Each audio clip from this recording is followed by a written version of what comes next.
I am Leon, 69 years old, and for 4 decades I made my living with a wrench in my hand and dirt under my fingernails. My daughter and her husband always looked down on me, seeing only a tired old plumber. Last week they barged into my home demanding I move to the basement so they could take over my house. When I told them no, my son-in-law lost his mind. He picked up a solid oak chair and hurled it right at me. The wood shattered against my face, leaving me bleeding on my own living room floor. My daughter did not help me. Instead, she screamed that I was being selfish. I did not yell back. I simply walked out, got into my truck, and texted my lawyer. Phase 1 is complete. Call the police. Before I continue this story, let me know where you are watching from in the comments below. Hit like and subscribe if you have ever had to teach an ungrateful family member a harsh lesson about respect. It was a typical Tuesday afternoon when the peace of my quiet Atlanta suburb was shattered. The front door swung open with a violent bang that echoed through the hallway. Before I could even get up from my armchair, my daughter Jada and her husband Brad stomped into the living room. They did not say hello. They did not ask how my day was. Instead, they dropped 4 massive designer suitcases right onto my hardwood floor. The heavy thud made the floorboards rattle. Brad, a 36-year-old venture capital consultant who always wore suits that cost more than my first truck, looked around my living room with a sneer. Jada crossed her arms and looked at me with an expression of pure entitlement. "Dad, we are moving in," she announced as if she were ordering a coffee. "Brad needs to be closer to the city for a new project, and our penthouse is undergoing some renovations. We are taking the master bedroom. You need to clear your things out by tonight and move down to the basement." I sat there, my hands resting on my knees, staring at the two of them. I had spent 40 years building commercial plumbing systems across this state, working 60-hour weeks to ensure my daughter never had to struggle. My hands are permanently scarred and calloused from decades of threading iron pipes and welding copper, but those hands paid for her expensive private college. Those hands paid for her extravagant wedding to a man who refused to even shake them properly the first time we met, opting for a weak nod and a disgusted glance at my work boots. I looked at Brad, who was already inspecting my crown molding with a look of absolute disdain. "No," I said, my voice calm and steady. "You are not taking my bedroom and you are not moving in." Brad whipped his head around his face, instantly turning a splotchy red. "Excuse me," he snapped, stepping toward me. "We are not asking, Leon. We are telling you. We need the space and you are just one old man taking up a 4-bedroom house. It is ridiculous." I stood up slowly, planting my feet on the ground. "This is my house, Brad. If you need a place to stay, you can rent a hotel. You are not displacing me in my own home." Brad lost whatever little composure he had. He started cursing, calling me an ignorant old laborer who did not understand how the real world worked. His rage boiled over in a second. He grabbed the heavy oak chair sitting next to the dining table, lifted it high, and hurled it directly at my head. I raised my arm, but I was not fast enough. The heavy wood crashed into the side of my face and shoulders, splintering against the wall behind me. A sharp, blinding pain shot through my skull, and I stumbled backward, clutching my cheek. I felt the warm, thick liquid immediately pooling in my hand and dripping down my chin. Blood. I was bleeding in the house I had built, struck by a man who thought I was nothing but dirt beneath his expensive leather shoes. I looked over at Jada, expecting my daughter, the child I had raised and loved, to scream at her husband, to rush to my side to ask if I was okay. Instead, she stood perfectly still, her eyes wide, not with concern, but with deep irritation.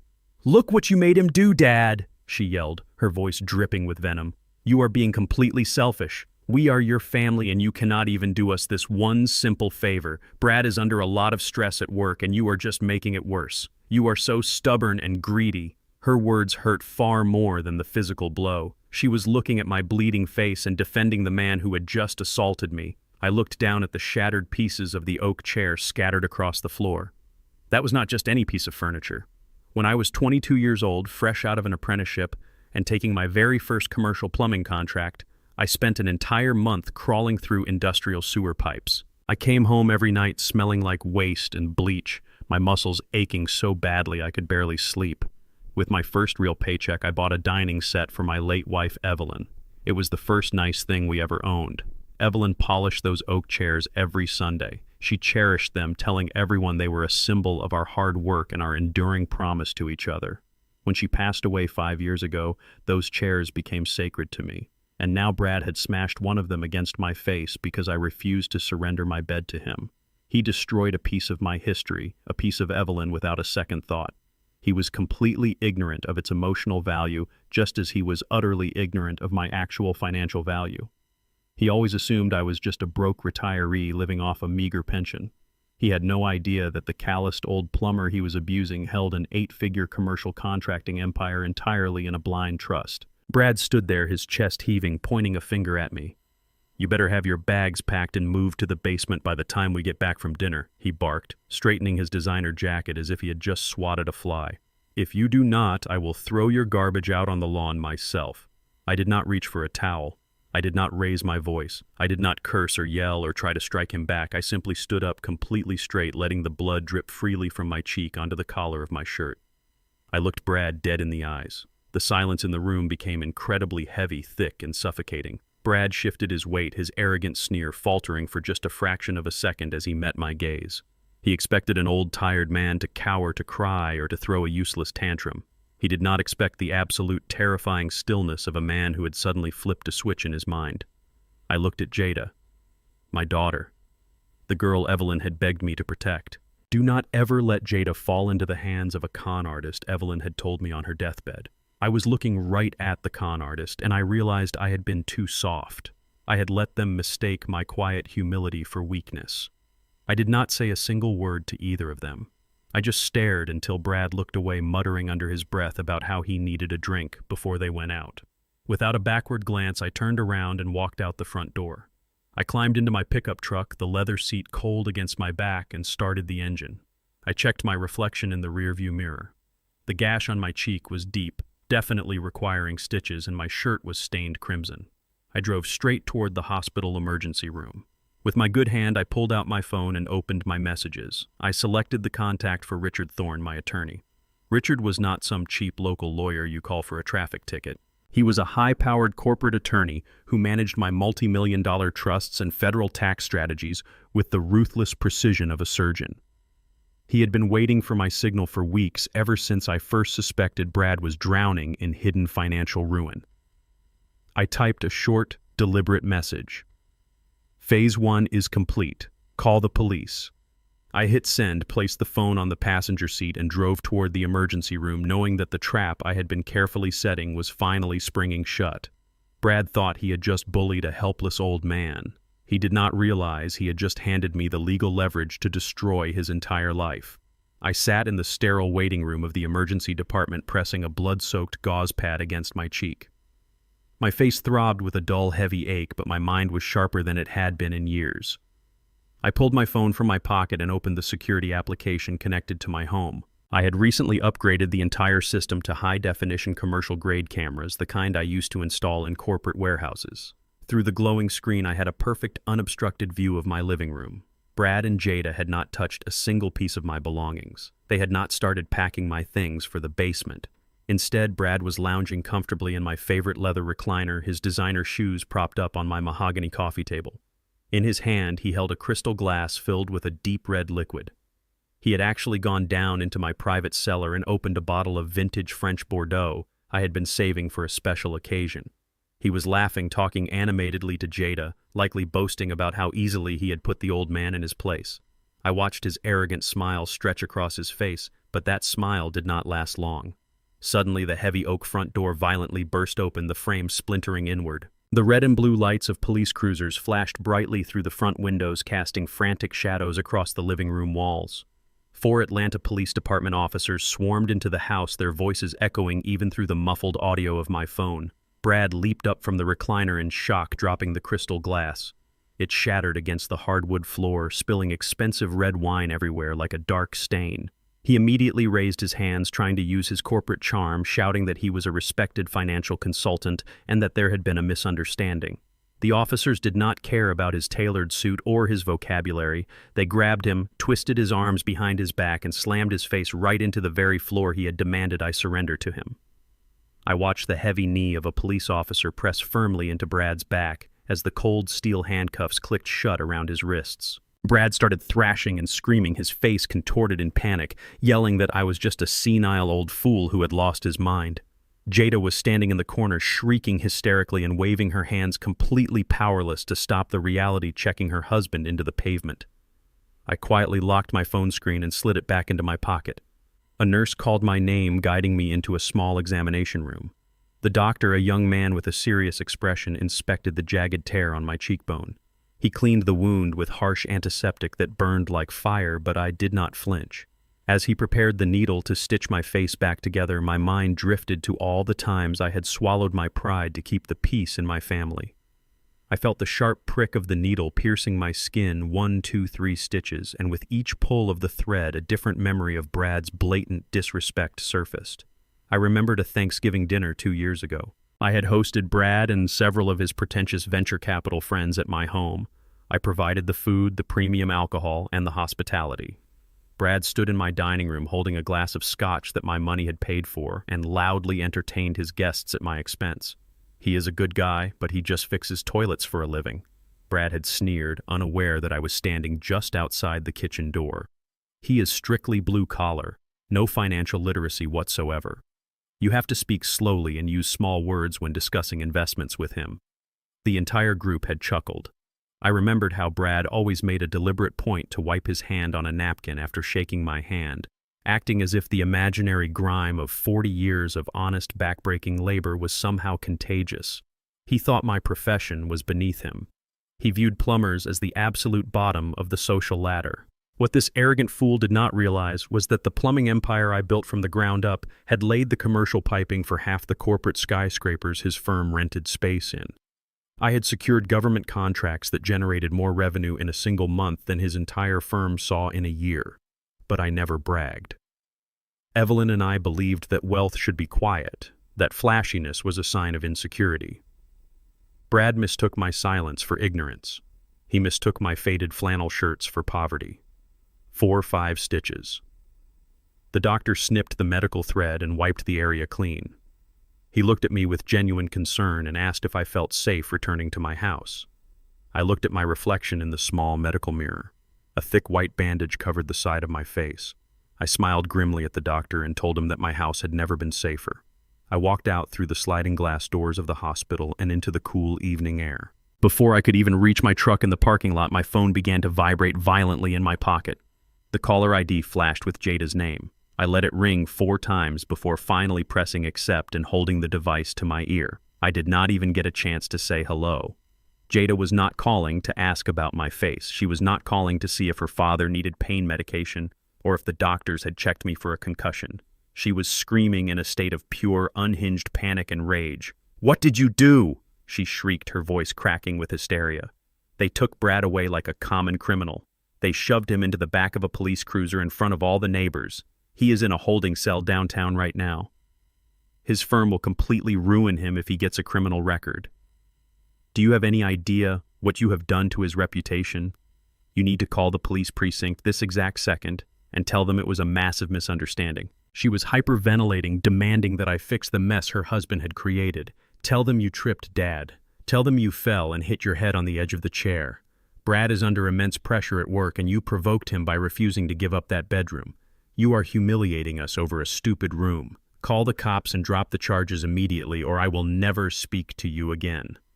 She was attempting to gaslight me, blaming me for the violence inflicted upon my own body, treating my physical safety as an inconvenience to her social standing.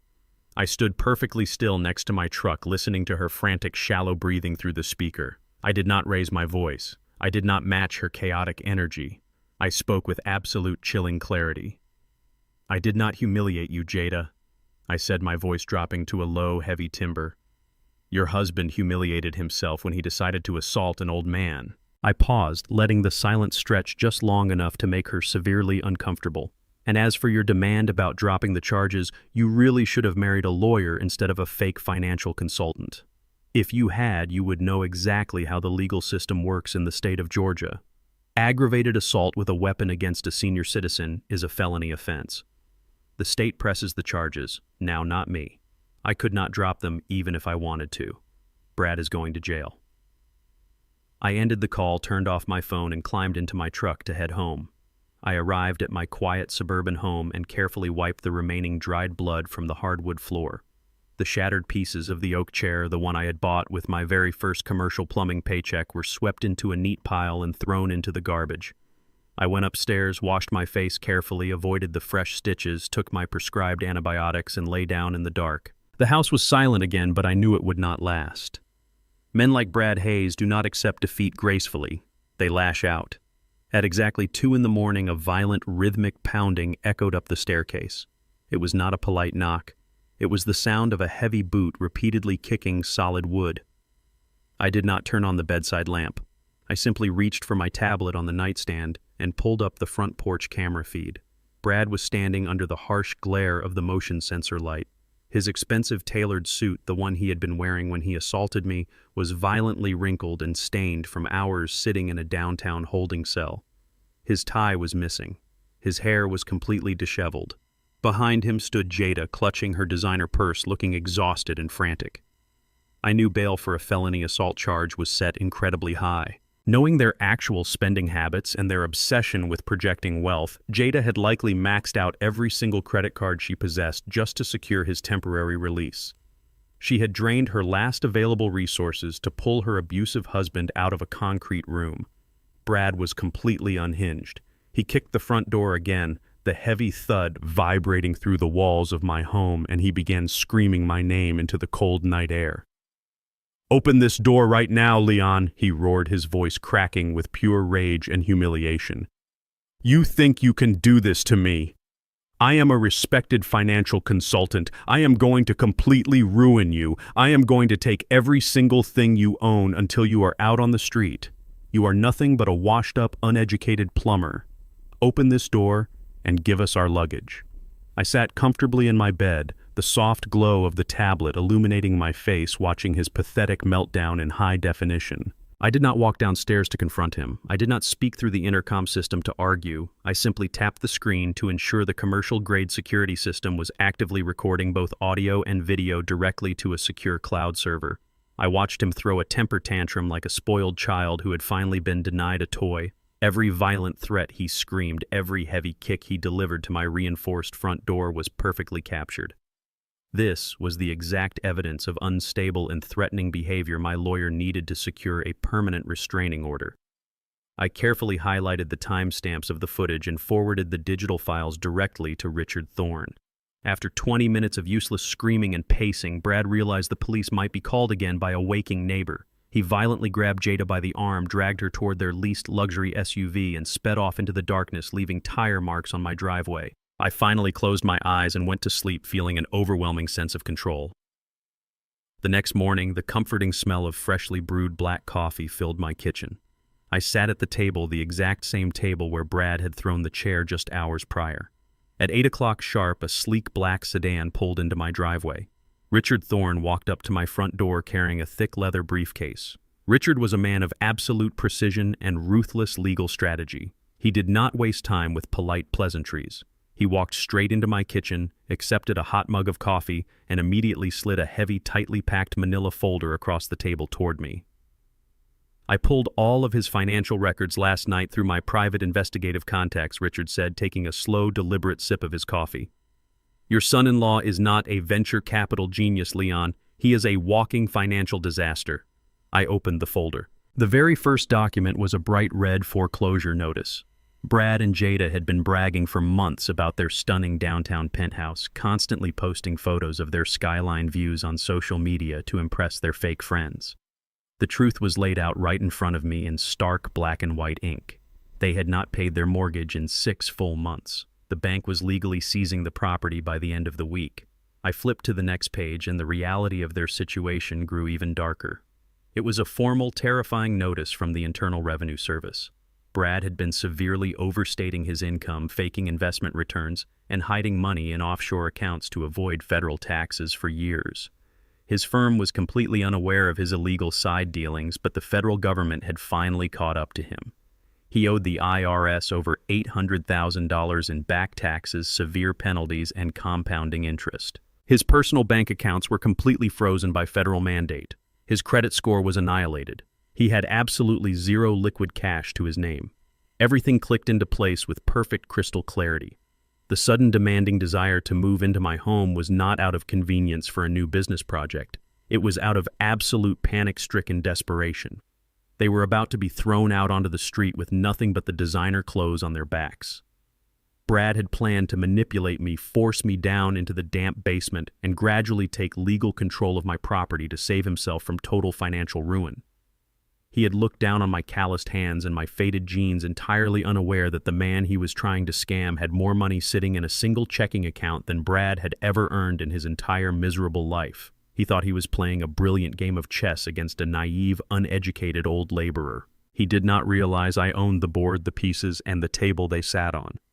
Evelyn had warned me about this years ago. Before my beautiful wife passed away, she held my hand and told me that Jada was easily blinded by flashy things and empty promises. "Do not ever let Jada fall into the hands of a con artist," she had whispered. I was looking at the undeniable proof that Brad was exactly that. A desperate, failing con artist trying to use my life's work as a financial lifeboat. And Jada was foolish enough to sink right alongside him.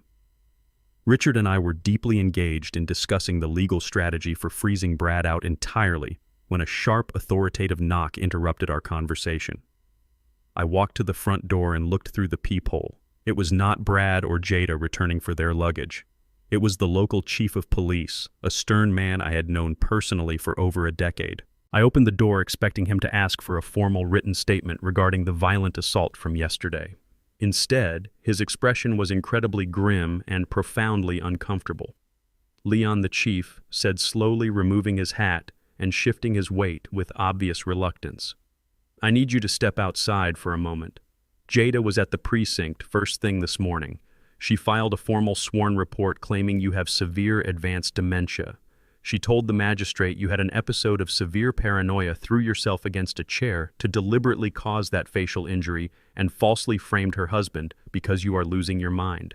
She is actively petitioning the state for immediate emergency guardianship over you, your house, and your entire estate." I thanked the chief of police for his transparency, calmly gestured to Richard standing right behind me in the kitchen, and informed the chief that my high-powered corporate attorney was already drafting a comprehensive response to my daughter's absurd allegations.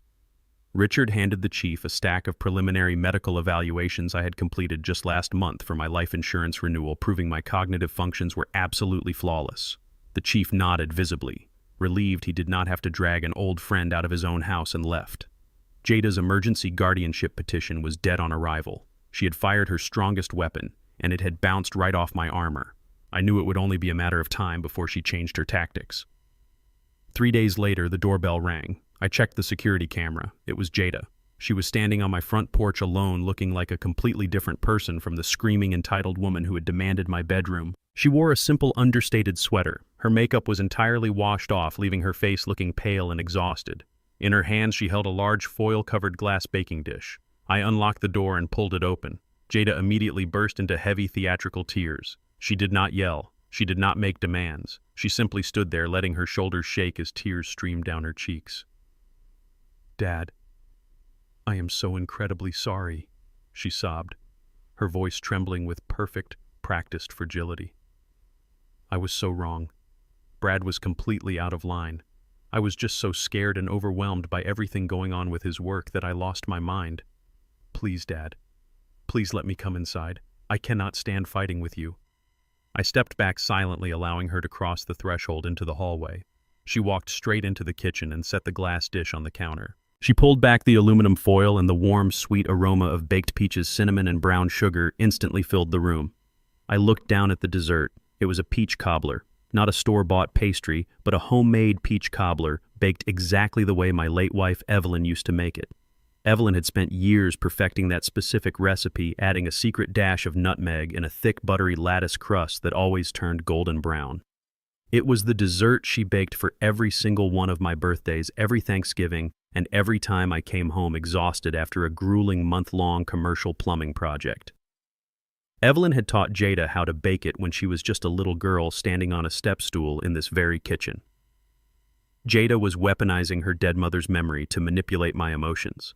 She looked up at me, her eyes brimming with fresh tears, playing the role of the broken, remorseful daughter to absolute perfection. "I baked this for you this morning, Dad," Jada whispered, wiping her cheek with the back of her hand.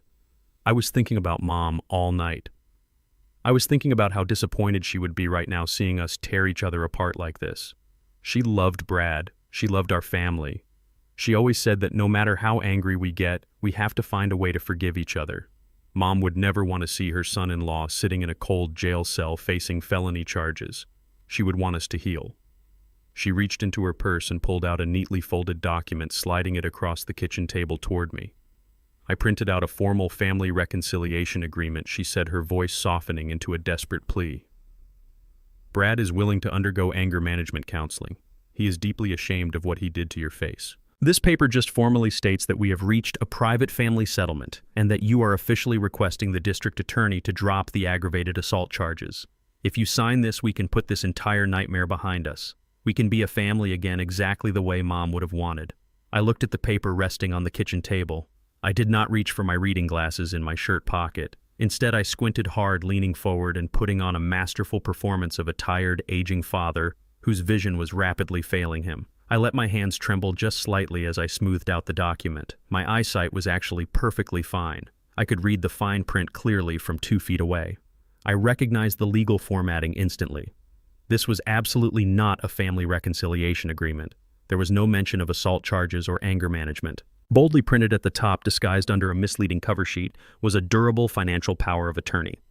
If my pen touched that signature line, I would be legally granting Jada sweeping, unrestricted authority to access every single one of my bank accounts, liquidate my investment portfolios, and sell this very house out from under me. She had failed to seize my assets through a fake dementia claim, so she was trying to trick me into handing her the keys to the kingdom voluntarily. I looked up at her. She was holding her breath, her eyes wide with manufactured innocence. I let out a heavy, defeated sigh. "You are right, Jada," I said, my voice sounding weak and resigned. "Your mother would hate to see us fighting. I just want peace in my house." I reached into my breast pocket and pulled out my own pen. It was a sleek black ballpoint pen I had purchased from a novelty magic shop a few years ago to play a prank on one of my plumbing foremen. It was loaded with highly specialized disappearing ink. The ink flowed dark and permanent upon contact with paper, but its chemical composition caused it to completely evaporate and vanish without a trace within 2 hours of exposure to the air. I clicked the pen, pressed the tip to the signature line, and confidently signed my full legal name, Leon Crawford, across the bottom of the fraudulent power of attorney document. The exact second the ink finished forming the last letter of my name, the entire atmosphere in the kitchen shifted. Jada did not thank me. She did not hug me or offer me a slice of the peach cobbler she had baked using her dead mother's recipe. Her fake tears vanished instantly, replaced by a cold, triumphant smirk. She snatched the document off the table so fast, she nearly tore the paper, quickly folding it and shoving it deep into her designer purse. Without saying another word, she turned on her heel and marched straight out the front door. I stood perfectly still by the kitchen window, watching her practically sprint down the driveway toward her luxury SUV. Before she even opened her car door, she pulled out her cell phone and dialed a number. I could see the massive, greedy grin plastered across her face as she pressed the phone to her ear, undoubtedly calling Brad to boast that she had successfully conned the old man out of his entire fortune. I watched her speed away down the street, smiling to myself, fully aware that by the time she proudly slammed that document onto a bank manager's desk, my signature would be completely gone. I did not have to be inside the marble lobby of the downtown First National Bank to know exactly how the scene was unfolding. My lawyer Richard had already placed a direct call to the branch manager earlier that morning, giving him a strict warning about a potential fraud attempt regarding my accounts. Jada and Brad strutted through the heavy glass doors of the bank as if they owned the entire building. Brad was currently out on bail, sweating profusely through a fresh designer dress shirt, his arrogant swagger completely masking the desperate, sinking reality of his financial ruin. Jada marched right up to the premier banking desk, skipping the regular teller line entirely. She demanded an immediate audience with the branch manager. When they were escorted into the private, glass-walled office, Brad did not even bother to sit down. He aggressively slapped the fraudulent power of attorney document flat onto the polished mahogany desk. "We need a cashier's check for $200,000 drafted immediately," Brad demanded, tapping his expensive watch to emphasize his fake importance. "My father-in-law has officially granted us full financial control of his estate due to his rapidly declining mental health. We are moving his liquid assets into a secure management fund." Just process the withdrawal right now. We do not have all day to wait around. Jada stood next to him, nodding emphatically, her eyes practically glowing with the greedy anticipation of stealing my hard-earned savings to rescue her abusive husband from his massive IRS debts. They thought they had executed the perfect crime. They thought the man sitting behind the desk was just another corporate drone who would blindly obey their wealthy facade without asking any difficult questions. They were entirely wrong. The branch manager sitting across from them was a sharply dressed, highly intelligent African-American man named Derek. What Jada and Brad did not know, and what they had never bothered to ask about my personal life, was the deep history I shared with the man currently evaluating their forged paperwork. 15 years ago, long before Derek wore tailored suits and managed multi-million-dollar portfolios, he was a struggling 19-year-old kid working the night shift at a local hardware store where I regularly bought my commercial plumbing supplies. I used to come in covered in dirt and pipe grease, and Derek was always there reading heavy economics textbooks behind the cash register to keep himself awake. One evening, I found him sitting on a stack of drywall in the back aisle crying. His single mother had just lost her job, and Derek was forced to drop out of university because they could not afford his tuition for the upcoming semester. He was going to abandon his degree to work full-time for minimum wage. I did not offer him pity. The next morning, I walked into that hardware store and handed Derek a certified business check from my plumbing corporation that covered his entire tuition, his books, and his housing for the next 3 years. When he tried to refuse, crying and promising to pay me back with interest, I simply told him to graduate, get a powerful job, and make sure nobody ever took advantage of hardworking people. Derek never forgot that moment. He rose through the ranks of the competitive financial world and eventually became the manager of the exact branch where my primary trusts were securely held. He knew exactly who I was. He knew the immense, staggering weight of my actual financial portfolio. And he possessed a fierce, unwavering loyalty to the old plumber who had changed the trajectory of his entire life. Derek looked at Brad with a calm, unboding expression. He did not flinch at Brad's aggressive tone or Jada's impatient sighs. He simply reached out, adjusted his glasses, and pulled the power of attorney document toward him. "I understand you are in a rush, sir," Derek said, his voice smooth and incredibly professional. "However, to authorize a massive withdrawal of $200,000 from Mr. Crawford's primary savings account, I must formally verify the signature and the notary stamp on this legal document." Derek deliberately took his time. He smoothed out the paper. He examined the header. He let the thick silence in the room stretch for a full, agonizing minute. The 2-hour window for my trick pen had officially expired while Jada was sitting in heavy Atlanta traffic. The chemical composition of the ink had reacted with the oxygen in the air, completely evaporating from the fibers of the paper without leaving a single trace. Derek looked down at the bottom of the page, then looked back up at Brad and Jada with an expression of absolute chilling professional confusion. "I apologize, Mr. Hayes," Derek said, turning the document around and sliding it back across the mahogany desk. "But I cannot process this withdrawal under any circumstances. This document is completely invalid." Brad slammed his fist on the desk, his face turning a furious shade of crimson. "What are you talking about? It is a standard power of attorney. Process the money right now before I call your corporate office." Derek simply pointed a calm finger to the bottom line of the paper. "You cannot execute a power of attorney without a signature, sir. This signature line is completely blank." Jada let out a confused gasp and leaned over the desk. She stared at the crisp, empty white space where she had personally watched me sign my name just hours earlier. There was no ink. There was no indentation. There was absolutely nothing. "It is impossible!" Jada shrieked frantically, flipping the paper over as if the signature had somehow magically slid to the back. He signed it. I stood right there and watched him sign it in his kitchen. Brad violently grabbed the paper from her hands, his eyes widening in sheer panic as he realized the document was entirely worthless. "You wiped it," Brad roared, pointing a trembling finger directly at Derek. "You used some kind of chemical on your desk. You are trying to protect that senile old man. Give me the money or I will have your job by the end of the day." Derek's demeanor instantly shifted from polite customer service to absolute glacial authority. He did not raise his voice. He simply leaned back in his leather chair and reached his hand underneath his desk. "Attempting to execute a fraudulent, unsigned legal document to seize the financial assets of a senior citizen is a severe federal offense," Mr. Hayes Derek stated clearly, his eyes locking onto Brad's panicked face. "And threatening a bank officer while attempting to commit wire fraud is a felony." Derek pressed his finger firmly against the silent panic button hidden beneath his desk. Instantly, the heavy magnetic security locks on the bank's main glass doors engaged with a loud, echoing click. The digital displays above the teller stations flashed a bright warning red. Two armed security guards immediately stepped away from the perimeter walls and positioned themselves directly in front of the glass doors of Derek's office, blocking any chance of escape. Brad and Jada spun around, realizing they were completely trapped inside a federal building with fake documents. Brad was already out on bail for a felony assault charge, and now he was caught red-handed attempting to rob a bank. The trap had flawlessly snapped shut. Despite being detained at the bank, Brad and Jada managed to secure a temporary release by weaponizing their remaining high-priced defense attorneys, exploiting legal loopholes to walk free while the federal indictment was formally prepared. However, Brad was now a desperate animal backed completely into a corner. The frozen assets and looming IRS foreclosure meant his borrowed time was evaporating by the hour. Since his attempt to forge my signature failed spectacularly, he needed a way to legally override my autonomy entirely. He needed the state to declare me mentally incompetent.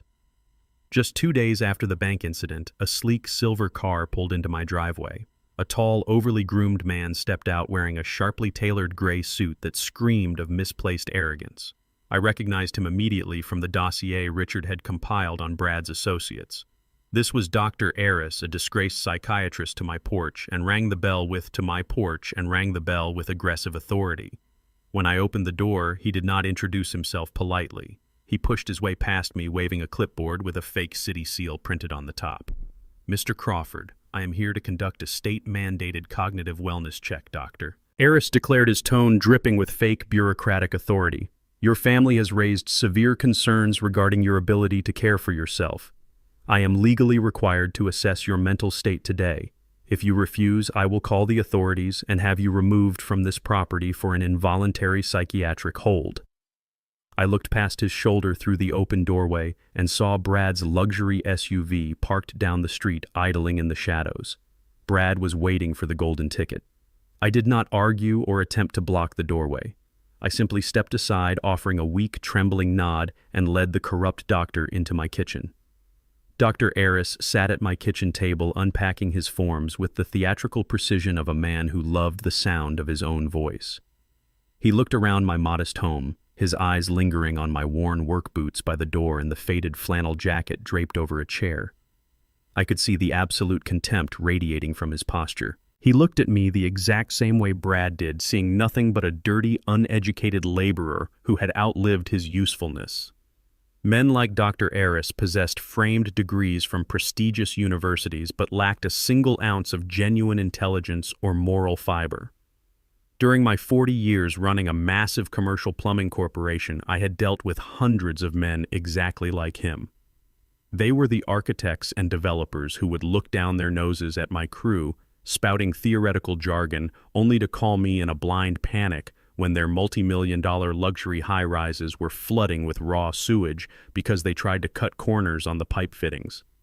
I knew exactly how to dismantle a man whose entire ego was built on a piece of paper. "You have spent your whole life working with your hands," Mr. Crawford, Aris said, leaning forward and speaking to me at a slow, insulting pace as if I were a toddler. "Manual labor takes a heavy toll on the brain. The constant exposure to toxic chemicals, the physical exhaustion, the distinct lack of higher intellectual stimulation. It is perfectly normal for a man of your distinctly blue-collar background to experience rapid cognitive decay in his later years. We are just here to make sure you do not hurt yourself or mismanage the little savings you have left." He was laying the groundwork for his fraudulent medical report, establishing a narrative that my years of hard, honest work had somehow rotted my mind.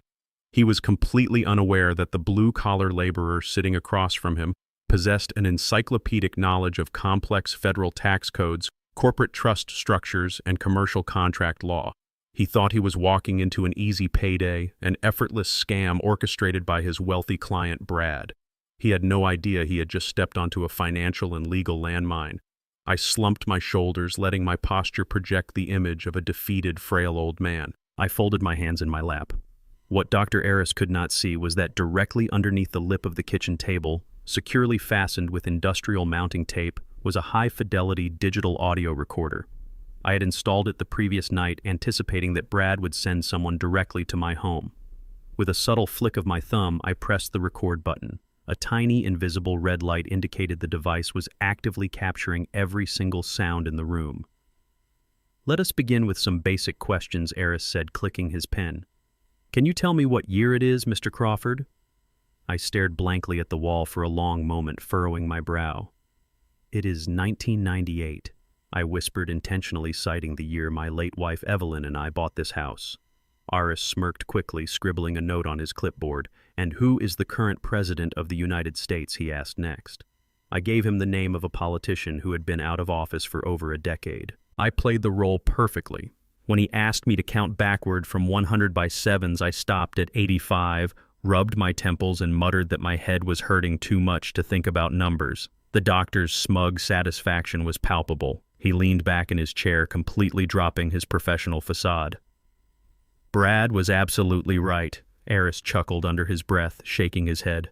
"You are completely gone, old man. You do not even know what decade you are living in. This is going to be the easiest $10,000 I have ever made in my career." I kept my eyes fixed on the table, maintaining my vacant expression while my heart surged with quiet victory. The greedy fool had just confessed to accepting a $10,000 cash bribe from my son-in-law to falsify a medical document, and he had said it loudly and clearly directly into my hidden microphone. Dr. Eris aggressively checked the final box on his evaluation form and snapped his clipboard shut. "Well, Mr. Crawford, the assessment is complete," he announced, standing up and smoothing his expensive tie. "I will be filing this report with the state health department immediately. You will be transferred to a specialized care facility very soon for your own safety." He turned his back on me and walked out the front door, immediately pulling out his cell phone to call Brad with the good news. The second the heavy oak door clicked shut, my vacant, confused expression vanished completely. I sat up perfectly straight, my mind razor sharp. I reached under the table, retrieved the digital recorder, and stopped the capture. I plugged the device into my laptop, attached the crystal-clear audio file to an encrypted email, and sent it directly to Richard Thorne. My message was short and absolute. Add medical fraud and witness bribery to Brad's federal indictment. The doctor just handed us the nail for his coffin. Less than an hour after I forwarded the audio file of the corrupt psychiatrist to my attorney, my phone rang. It was Richard Thorne. His voice, usually a mask of calm, calculated legal detachment, held a rare edge of genuine urgency. The audio recording of the doctor confessing to the bribe was brilliant, Richard stated, but it was no longer the most pressing issue on our hands.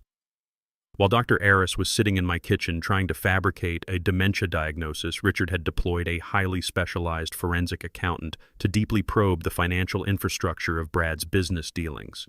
What they uncovered went far beyond simple unpaid mortgages or bloated credit card debt.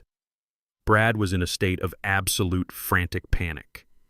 Knowing that the Internal Revenue Service was slowly tightening the noose around his domestic accounts, he was taking extreme illegal measures to salvage his stolen wealth. He was currently attempting to funnel his remaining liquid assets out of the United States.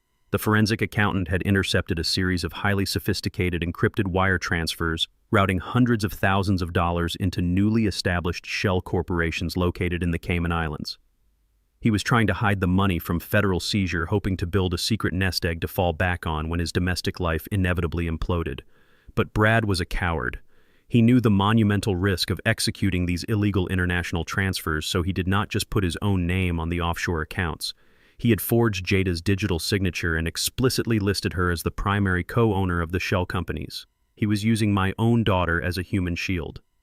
If the federal government tracked the missing funds, Jada would be held equally liable for international tax evasion, wire fraud, and massive money laundering. She would face decades in a federal penitentiary right alongside him. He was fully prepared to sacrifice his own wife, the woman he swore to protect, just to save his stolen cash. Staring at the damning financial documents Richard had securely transmitted to my tablet, a profound, heavy silence settled over my quiet kitchen. My mind drifted back 5 years to a sterile, quiet hospital room bathed in the soft, fading light of a late autumn afternoon. My beautiful wife Evelyn was lying in the medical bed, her body severely weakened by a brutal fight against a relentless illness. But her mind was as sharp and fiercely protective as the day I first met her. She held my calloused, scarred hands tightly in her frail ones. Evelyn had always possessed an incredible ability to see right through people. While Jada was completely mesmerized by Brad's tailored suits, His leased luxury vehicles and his smooth practiced corporate vocabulary, Evelyn saw the hollow, greedy void lurking behind his charming smile. She knew Brad was not a provider. She knew he was a parasite. On her very last day, her breathing shallow but her grip incredibly firm, Evelyn pulled me close. "Do not ever let Jada fall into the hands of a con artist," she had whispered to me, her voice rough but absolute. "She is blinded by the shine of fake gold Leon. Protect her even if you have to completely break her heart to do it. Do whatever it takes to save our little girl from a man who only loves himself." I had made a solemn, unbreakable vow to my dying wife that afternoon. Looking at the undeniable proof of Brad intentionally tying Jada to a massive federal crime, I knew exactly what fulfilling that vow truly required. Protecting my daughter did not mean bailing her out with my hidden wealth or shielding her from the harsh consequences of her foolish marriage. It meant utterly destroying the parasite she had attached herself to. It meant tearing down Brad's entire fraudulent empire brick by brick so he could never use her or anyone else ever again. I had to execute Evelyn's final wish in the most ruthless surgical way possible. I had to let the fire burn the dead wood away so a completely new foundation could be built. I did not wait for the morning light. I did not leave this entirely in the hands of my legal team to negotiate slowly in a civil courtroom. I walked straight into my home office, booted up my heavily encrypted desktop computer, and accessed the official online portal for the Internal Revenue Service Criminal Investigation Division. The federal government has a highly structured whistleblower program specifically designed to reward and protect individuals who provide actionable, concrete evidence of massive tax fraud and financial crimes. I was not interested in the financial reward. I was only interested in the absolute devastating power of a federal hammer dropping squarely onto Brad's life.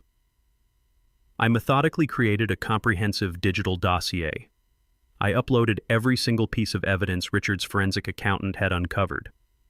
I attached the specific routing numbers for the Cayman Islands shell companies. I attached the time-stamped logs of the illegal wire transfers. I included the falsified tax returns Brad had filed over the last 4 years alongside the forged corporate documents where he had illegally tied my daughter to his international financial crimes. I made sure to explicitly highlight the digital footprint, proving Jada was completely unaware of the offshore accounts, isolating Brad as the sole mastermind of the fraud to ensure my daughter would not be dragged away in handcuffs by federal agents. I reviewed the submitted package one final time, ensuring every document was perfectly legible, categorized, and undeniably damning. The glow of the monitor reflected in my eyes as I hovered the mouse over the screen. With a steady, calloused finger, I pressed the submit button. The encrypted package vanished into the federal database. There was no undoing this. Brad's financial death warrant had been officially signed, sealed, and delivered to the most relentless collection agency on the planet. The very next morning, the polished, high-pressure environment of Brad's prestigious downtown venture capital firm was abruptly and violently shattered.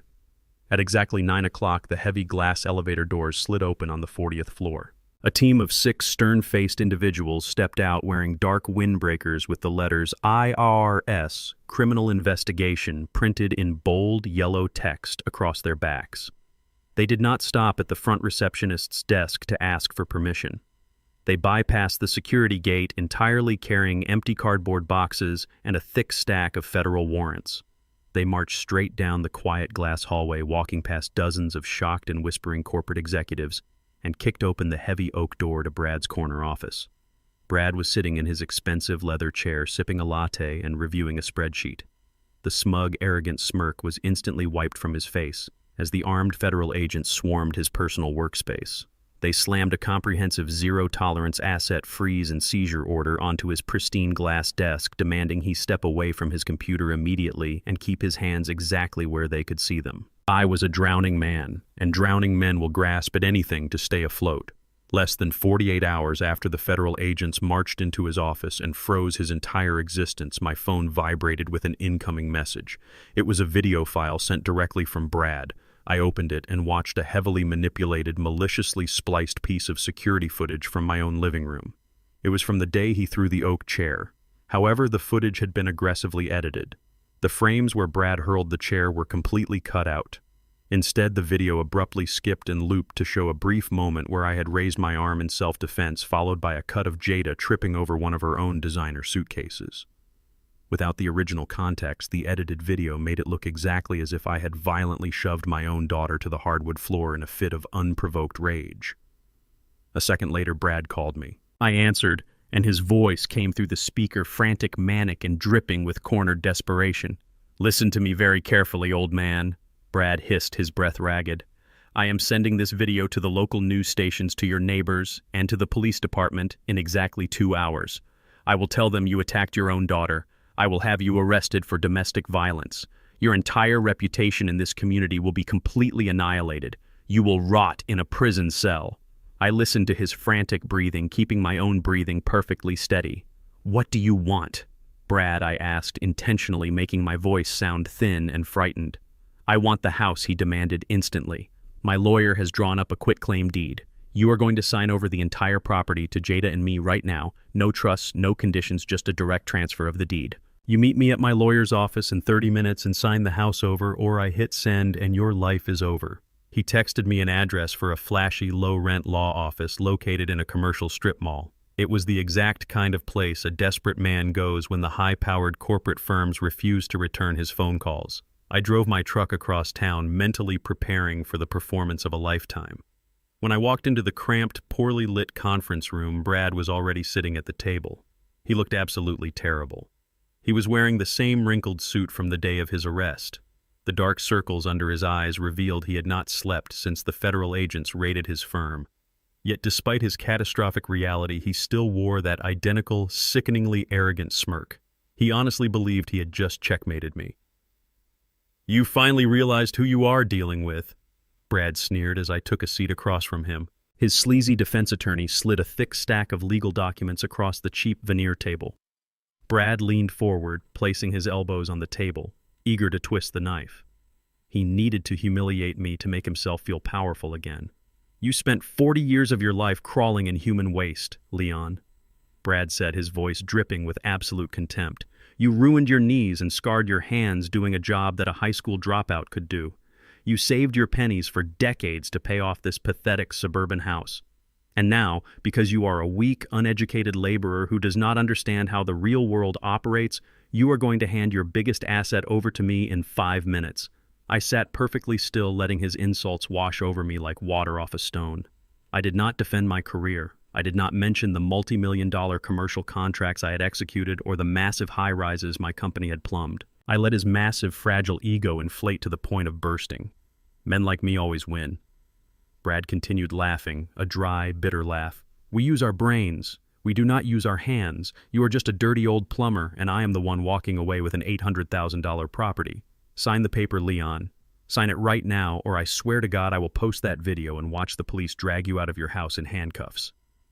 I knew the video was a pathetic bluff. Richard had already secured the original unedited time-stamped security footage in a secure cloud server. I could have easily dismantled Brad's threat with a single phone call to the district attorney. But dismantling his threat would mean keeping my house, and right now giving Brad exactly what he wanted was the most lethal weapon I possessed.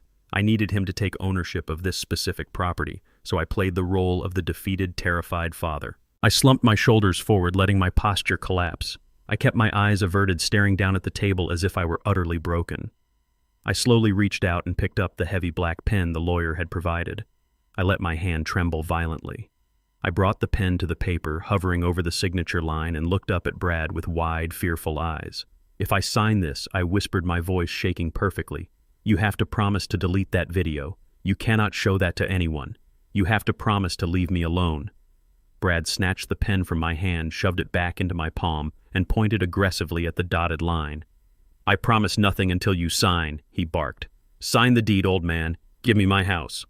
With a heavy manufactured sigh of total defeat, I pressed the pen to the paper. I did not use disappearing ink this time. I used permanent, legally binding ink. I signed my full name, authorizing the absolute transfer of my $800,000 suburban home directly into Brad and Jada's names. The lawyer quickly snatched the document, stamped it with his notary seal, and declared the transfer legally binding. Brad's face erupted into a massive, victorious grin. He practically vibrated with excitement.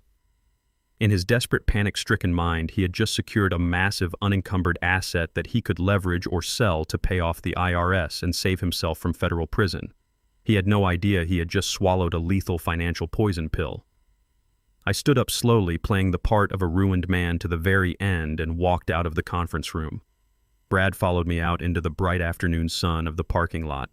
As I reached the door of my truck, Brad called out to me. I turned around to see him laughing loudly, completely drunk on his fake victory. "What a pathetic, miserable old man," Brad shouted, not caring who heard him in the parking lot. "Have fun rotting in a cheap apartment, loser."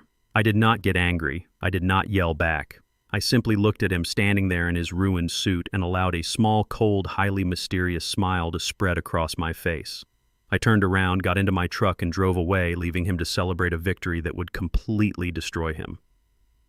I drove my truck back to the quiet suburban street that had been my home for decades. I knew my time in that house was officially over, but I needed to collect a few personal items. However, Brad did not waste a single second. By the time I pulled my truck into the driveway, another vehicle was already parked on the front lawn. It was a commercial locksmith van. I walked up the concrete path and saw a man in a work uniform actively drilling out the heavy brass deadbolts on my front door. Jada was standing on the porch, her arms crossed tightly over her chest, watching me approach with a cold, unapologetic glare. Brad strutted out from the living room, waving the freshly notarized quitclaim deed in the air like a golden ticket. He had a triumphant, manic energy radiating from his pores. "You have exactly 10 minutes to pack a single suitcase and get off my property," Brad announced, his voice carrying down the street for any nosy neighbors to hear. "The locksmith is finishing up the new deadbolts right now. You do not own this space anymore, Leon. It belongs to us." I looked at Jada, giving her one final opportunity to show a shred of empathy or remorse for throwing her elderly father out onto the street. She did not flinch. "You brought this on yourself, Dad," she said, refusing to make direct eye contact with me. "If you had just given up the bedroom when we asked nicely, we would not have to do this the hard way. Go pack your things. We have decorators coming tomorrow to measure the space." I did not argue. I did not beg for more time or plead for a place to sleep. I simply walked past them, my heavy work boots thudding against the hardwood floor for the last time. I went into my bedroom and pulled a small vintage leather suitcase from the top of the closet. I did not pack clothes or toiletries. I only packed the things that actually mattered. I packed Evelyn's framed photographs, the small wooden jewelry box she kept on her nightstand, and the original set of heavy iron pipe wrenches I had used to build my very first commercial contract. Everything else in the house was just meaningless material. I snapped the suitcase shut and walked back down the stairs. Brad was waiting at the bottom, tapping his foot impatiently. He physically snatched the suitcase from my hand, shoved it out the open front door onto the concrete walkway, and pointed toward the street. "Have fun at the homeless shelter, old man." Brad laughed, his voice dripping with pure malice. The locksmith slammed the new heavy door shut right in my face, and I heard the distinct heavy click of the new locks sliding into place. As I stood alone on the sidewalk, looking at the closed front door, I thought about what Brad had actually just taken ownership of. He was completely blinded by his own greed and his desperate, panicked need to secure an asset to sell to the Internal Revenue Service. He saw an $800,000 house and demanded it. What he failed to do was execute a basic fundamental title search. If he had hired a competent corporate attorney instead of a cheap strip mall lawyer, he would have discovered the monumental secret buried in the zoning history of the property. 3 years ago, after Evelyn passed away, my attorney Richard Thorne and I engaged in a massive restructuring of my entire financial empire. We moved my commercial wealth into a series of highly insulated, impenetrable blind trusts. But this specific suburban house was handled entirely differently. Because of the massive industrial scale of my commercial plumbing and waste management contracts across the state, I required a legally registered secondary transit site for specialized materials. Working alongside Richard and federal regulators, I formally rezoned this specific residential address and its heavily reinforced concrete basement into a registered commercial holding site.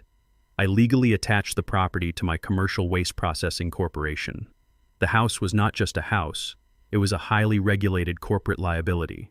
Anyone who accepted a direct, unshielded transfer of this specific deed outside of my corporate trust umbrella did not just acquire the equity of the real estate, they legally assumed total unfiltered personal responsibility for the commercial environmental status of the property. By forcing me to sign that quitclaim deed directly into his personal name, Brad had completely bypassed my corporate liability shields. He had eagerly swallowed a lethal financial poison pill, totally unaware that the medicine he thought would cure his IRS debt was actually going to completely destroy him.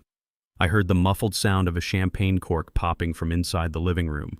Brad and Jada were celebrating. They assumed I would be walking to a bus stop or calling a cheap taxi to carry me to a rundown motel. They assumed I was broken. A few moments later, a sleek custom black luxury SUV with heavily tinted windows and flawless chrome detailing glided silently to the curb right in front of the house. The driver, a professional private chauffeur hired directly by Richard Thorne, stepped out wearing a crisp black suit and white gloves. He did not say a word. He simply walked over to my vintage leather suitcase, picked it up with utmost respect, and placed it gently into the carpeted trunk. He then opened the rear passenger door for me. I stepped into the plush, immaculate leather interior of the luxury vehicle. The climate control was perfectly set. There was a cold bottle of premium sparkling water waiting for me in the center console. I settled into the seat and looked out through the tinted glass at the house I had occupied for decades. I felt absolutely no sadness. I felt no regret. I only felt the cold, deeply satisfying anticipation of absolute justice. The chauffeur closed the heavy door, shutting out the noise of the suburban street, and the SUV pulled away smoothly. We were not heading to a shelter. We were driving toward my actual primary residence, a stunning multi-million-dollar gated lakefront estate that Jada and Brad had absolutely no idea existed. I left them behind to dance and celebrate inside their hollow, toxic victory. Inside the house, Brad was completely drunk on his fake triumph. He poured himself another glass of champagne and decided to explore his newly conquered domain. He was eager to find the old heavy floor safe he knew I kept hidden down in the basement. He desperately wanted to see if the stupid old plumber had left any loose cash or valuable family heirlooms behind. He grabbed a heavy flashlight from the kitchen drawer, opened the basement door, and walked down the creaking wooden steps into the damp, echoing space. He swept the bright beam of light across the cold concrete floor, searching for the metal safe. Instead, the blinding light caught something massive stacked securely in the far corner. Brad froze in his tracks. Neatly arranged against the reinforced concrete wall were 12 heavy-duty industrial-grade steel drums. Each drum was tightly sealed with thick metal clamps. Slapped across the center of every single drum was a massive, bright red commercial warning label indicating highly regulated, toxic chemical waste. Brad stared at the glowing red labels, his arrogant smile completely melting off his face as a sudden icy dread violently gripped his stomach. Brad stood paralyzed in the damp basement, the beam of his heavy flashlight shaking violently as it illuminated the bright red warning labels. He had absolutely no idea what specific chemicals were housed inside those sealed industrial steel drums, but his corporate survival instincts screamed that he was looking at a massive, catastrophic liability. Before he could even step closer to inspect the federal identification numbers printed on the metal, a loud, amplified voice echoed from the street outside, piercing right through the floorboards above his head. It was not the local police this time. It was a federal bullhorn. Brad dropped the flashlight, sprinted up the wooden stairs, his heart hammering aggressively against his ribs, and burst through the front door with Jada right behind him. The quiet suburban street had been completely overtaken. 3 large white commercial vans and 2 black government SUVs were parked haphazardly across the manicured lawn and driveway. Men and women wearing bright yellow hazmat vests with the letters EPA emblazoned across the back were already rolling out thick yellow caution tape, efficiently cordoning off the entire perimeter of the property. The Environmental Protection Agency had arrived in full force. A stern woman with a thick metal clipboard and a federal badge hanging from her neck marched straight up the concrete walkway. "Are you Bradley Hayes?" she demanded, her voice leaving absolutely no room for negotiation or corporate charm. Brad swallowed hard, nodding weakly as he desperately tried to adjust his wrinkled, sweat-stained suit jacket. The woman signaled to 2 armed agents who immediately stepped onto the porch. We received an automated regulatory notification from the county clerk that the commercial deed for this registered hazardous transit site was transferred directly into your personal name yesterday afternoon, the federal agent stated firmly. "Step off the porch immediately. This site requires a mandatory commercial compliance inspection for the transfer of regulated toxic materials." Jada looked at Brad in absolute terror, tightly clutching his arm. Brad tried to put on his best consultant smile, raising his hands defensively as if he were negotiating a bad boardroom deal. "There must be a huge mistake, officer," he stammered, sweating profusely under the morning sun. "This is just a residential home. We just took ownership from my father-in-law. He is an old retired plumber. There is nothing commercial here." The EPA agent did not smile back. She simply pointed a rigid finger toward the street and ordered them to stand behind the yellow barricade tape. As Brad and Jada stood shivering on the sidewalk behind the bright yellow plastic tape, they watched a specialized team of federal inspectors march straight into the house and head directly for the basement door. What Brad completely failed to comprehend was the actual staggering scale of my life's work. When you run an 8-figure commercial plumbing corporation that services 50-story corporate skyscrapers, massive sports arenas, and federal hospital wings, you do not just use standard drain cleaner from the local grocery store. You use highly potent, heavily regulated industrial solvents and enzymatic acids to dissolve metric tons of concrete like buildup biological waste and calcified grease deep within city infrastructure. Those specific chemicals require specialized handling, strict transportation manifests, and heavily monitored storage facilities. Decades ago, when my company expanded across the entire state of Georgia, I needed a centralized, highly secure location to temporarily stage these industrial materials before they were legally shipped to specialized commercial disposal plants. Working alongside my attorney Richard Thorne and utilizing a perfectly legal municipal zoning loophole, I had successfully transformed the reinforced concrete basement of my suburban home into a federally registered hazardous material transit station. It was fully permitted, intensely regulated, and tied directly to my corporate entity. As long as the property remained shielded under my corporate trust umbrella, the massive environmental taxes, liability insurance, and hazardous handling fees were seamlessly absorbed by my company's multi-million-dollar operating budget. But Brad did not know any of this. He was too busy looking down at my calloused hands and faded work shirts to ever bother looking up my corporate filings.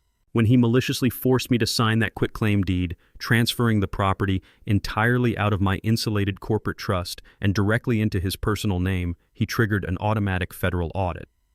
The EPA system flagged the highly illegal transfer of a registered hazardous site to an unlicensed, unbonded private citizen. Brad did not just steal a suburban house. He legally adopted an active, highly toxic commercial waste facility without possessing a single license permit or corporate insurance policy to maintain it. He had walked right into the devastating financial bear trap I had left wide open for him. 20 agonizing minutes later, the lead EPA agent emerged from the house, her expression significantly darker than before. She walked straight up to the yellow tape where Brad and Jada were nervously waiting, surrounded by whispering neighbors who had come out to watch the spectacle. She pulled a thick stack of heavily stamped federal documents from her clipboard and shoved them directly into Brad's chest. "You have 12 drums of Class 4 industrial solvents improperly stored for a residential private citizen," the agent declared loudly, ensuring the gathering crowd of neighborhood onlookers could hear every single damning word. "Because you eagerly took direct personal ownership of this regulated site without securing the mandatory federal transfer permits or commercial insurance, you are now in severe violation of the Resource Conservation and Recovery Act." Brad frantically flipped through the dense legal documents, his eyes darting across the pages in sheer panic. His face drained of all color, turning a sickly ashen gray. "What does this mean?" Jada shrieked, looking at the papers trembling violently in her husband's hands. "It means your husband is now personally and entirely liable for the immediate commercial extraction, specialized hazmat transport, and federal disposal of the hazardous materials currently sitting in your basement," the agent replied coldly. Brad's knees practically buckled as he reached the final page of the citation. Boldly printed at the bottom, directly above his newly registered status as the sole property owner, was the total mandated environmental penalty and commercial disposal fee. It was not a small administrative fine. It was a legally binding federal invoice for $1,200,000, payable within 30 days. If you fail to remit the payment in full, the agent continued relentlessly, "The federal government will place a hard, inescapable lien on this property, and you will face immediate criminal prosecution for illegal hazardous waste mismanagement." Brad could barely breathe. He was already out on bail for a violent felony assault charge. He was already $800,000 in debt to the Internal Revenue Service with frozen bank accounts. And now, entirely thanks to his own aggressive greed and profound arrogance, he owed the Environmental Protection Agency over $1 million. He was financially annihilated. Brad ripped his cell phone from his pocket, his fingers shaking violently as he dialed my number. I was sitting comfortably on the expansive sun-drenched cedar deck of my multi-million-dollar lakefront estate, a steaming mug of premium dark roast coffee resting in my hand. The surface of the private lake was perfectly still, reflecting the bright morning sky like a sheet of flawless glass. The air was crisp, clean, and completely free of suburban noise. I tapped the screen to answer the call, putting him on speakerphone and placing the device on the patio table. "Leon, you set me up!" Brad screamed into the phone, his voice completely unhinged and breaking with absolute despair. "You gave me a toxic waste dump. You owe the federal government $1 million.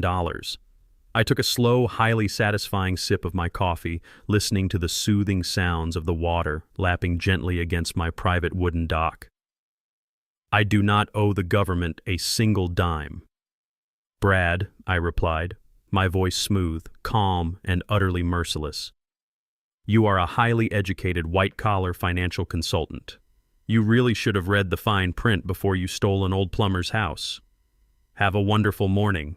The phone line crackled with a guttural, animalistic scream. Brad was not just angry. He was experiencing a complete and total psychological collapse. "You cannot do this to me," he bellowed, his voice echoing harshly through the speakerphone and disturbing the peaceful morning air over my private lake. "I will sue you for everything you have. I will take this to the highest court in the state. This is textbook fraud, Leon. You deliberately trapped me with a toxic property." I listened to his frantic, hyperventilating gasps, picturing him standing behind that yellow caution tape while federal agents swarmed the lawn. "Cancel the deed," Brad demanded, his tone violently shifting from blistering rage to a pathetic, wavering desperation. "Call your sleazy lawyer right now and tear up that contract. We will transfer the property back into your name today. I will sign whatever you want. I do not want this house. I do not want this federal liability. You have to take it back." He was practically hyperventilating the crushing reality of a $1.2 million federal invoice, completely destroying his remaining sanity. Through the receiver, I could clearly hear the heavy boots of the environmental protection agents marching across the porch. I could hear Jada in the background sobbing uncontrollably, begging one of the federal officers to explain what was going to happen to her credit score. Brad completely ignored his weeping wife, focusing all his manic energy on trying to bully me one last time. "Listen to me, Leon," Brad pleaded, his voice cracking. "I will delete that security video. I will go down to the police precinct right now and officially recant my statement. I will tell them I lied about the assault. I will drop every single charge against you. I will even let you move back into the master bedroom. Just undo the paperwork immediately. If you do not reverse this transfer, I swear to God I will make sure you spend the rest of your miserable life behind bars for environmental terrorism. Undo it right now." I leaned back in my comfortable cedar chair, the warm morning sun reflecting off the pristine surface of the lake, and allowed the sheer poetic irony of the situation to wash completely over me. For years, Brad had made it his personal mission to belittle my life's work. At family dinners, holiday gatherings, and casual weekend visits, he never missed a single opportunity to maliciously mock the commercial plumbing profession. To him, I was just an uneducated laborer who unclogged toilets and tightened leaky pipes for a meager wage. He viewed himself as a modern master of the universe simply because he wore Italian suits and moved imaginary numbers around on a computer screen in a sterile, air-conditioned high-rise. He completely failed to understand that the physical infrastructure of this entire country is built, maintained, and operated by men with calloused hands and heavy steel boots. Commercial plumbing is not just water and wrenches. It is navigating highly complex municipal grids. It is managing highly corrosive, toxic chemical solvents, industrial enzymatic degreasers, and biological waste capable of dissolving raw concrete. It requires dealing with stringent federal regulations, environmental impact reports, and massive logistical transportation networks. Brad despised the dark dirt under my fingernails, but he had absolutely no idea that the dirt was heavily regulated industrial byproduct that generated tens of millions of dollars in corporate revenue. Whenever I used to come home from a massive site inspection, Brad would literally hold his nose and step away from me, disgusted by the scent of industrial labor. And now the absolute pinnacle of cosmic irony had officially arrived. The arrogant financial consultant, the man who refused to shake my hand without immediately wiping his own with a sanitized wipe, was entirely buried under the very industrial waste he found so deeply repulsive. He thought he was stealing a pristine, valuable suburban asset to liquidate for easy cash to save himself from the Internal Revenue Service. Instead, his aggressive, unyielding greed had legally bound him to the absolute dirtiest, most hazardous aspect of my profession. He was now the proud sole owner of a commercial toxic waste site. The heavy, unforgiving burden of the working class he so deeply loathed had just been dropped directly onto his tailored shoulders. I took another slow, deliberate sip of my dark roast coffee, savoring the rich, bold flavor as a blue heron gracefully took flight across the water. "I am not calling anyone Brad," I said, my voice cutting through his panicked breathing with surgical, unwavering precision.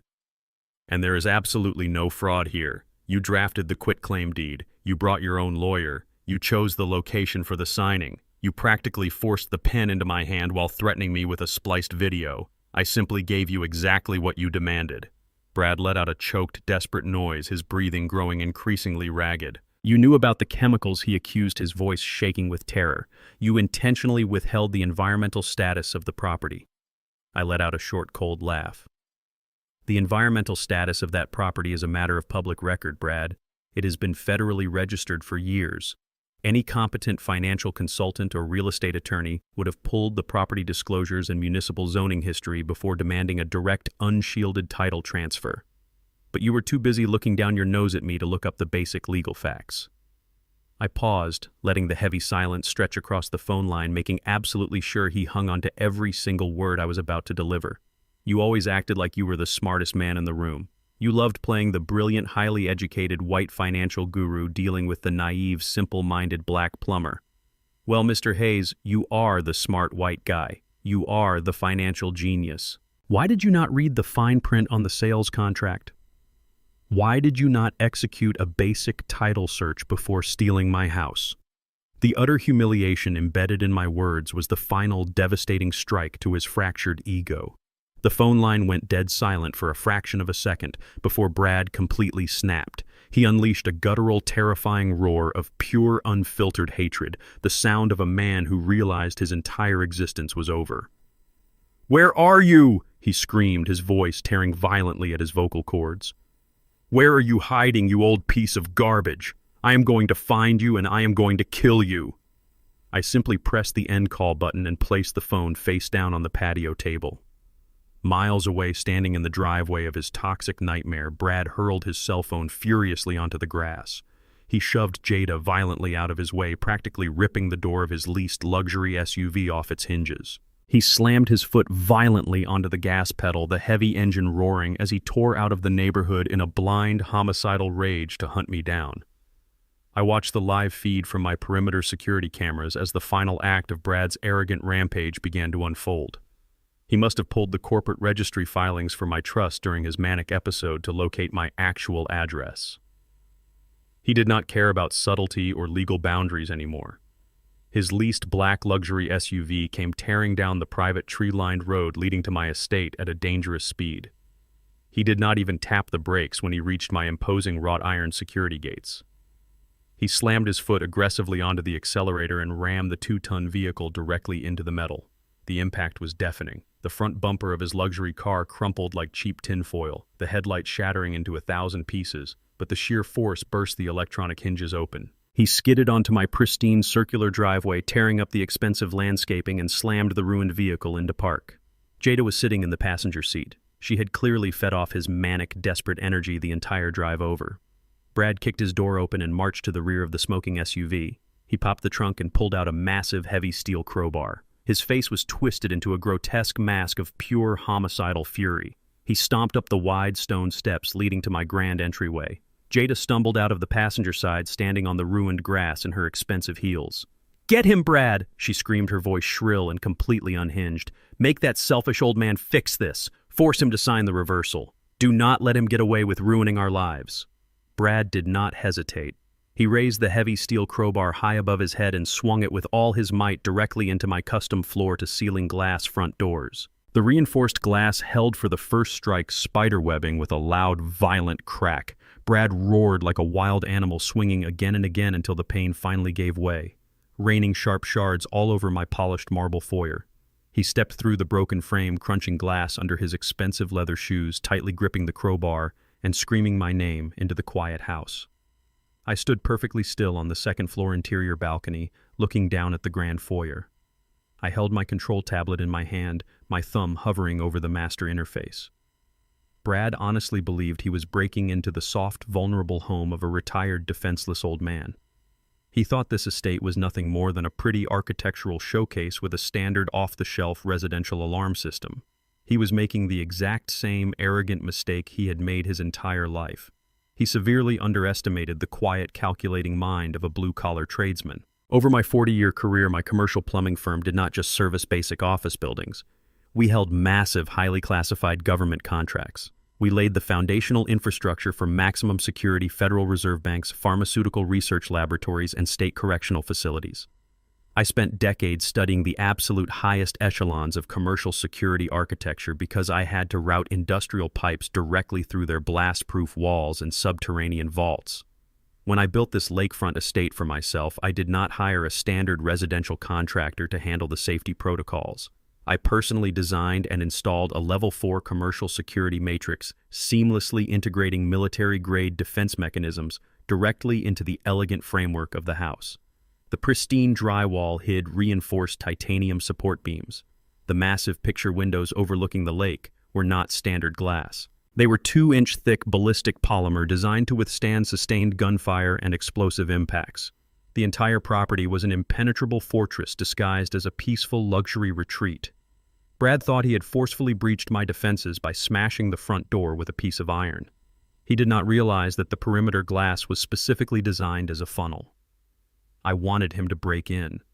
I had purposely left the front gates unreinforced so he could ram his way onto the property. He had not broken into my sanctuary. He had willingly walked directly into a highly sophisticated, inescapable vault. Brad marched deeper into the center of my massive living room, violently swinging the crowbar into a priceless ceramic vase resting on an entryway table. It shattered into dust, scattering across the expensive Persian rug. "Where are you, Leon?" Brad roared, his voice echoing harshly off the high, vaulted ceilings. "Come down here right now and fix the deed. I will beat you within an inch of your life if you do not undo that federal contract right this second."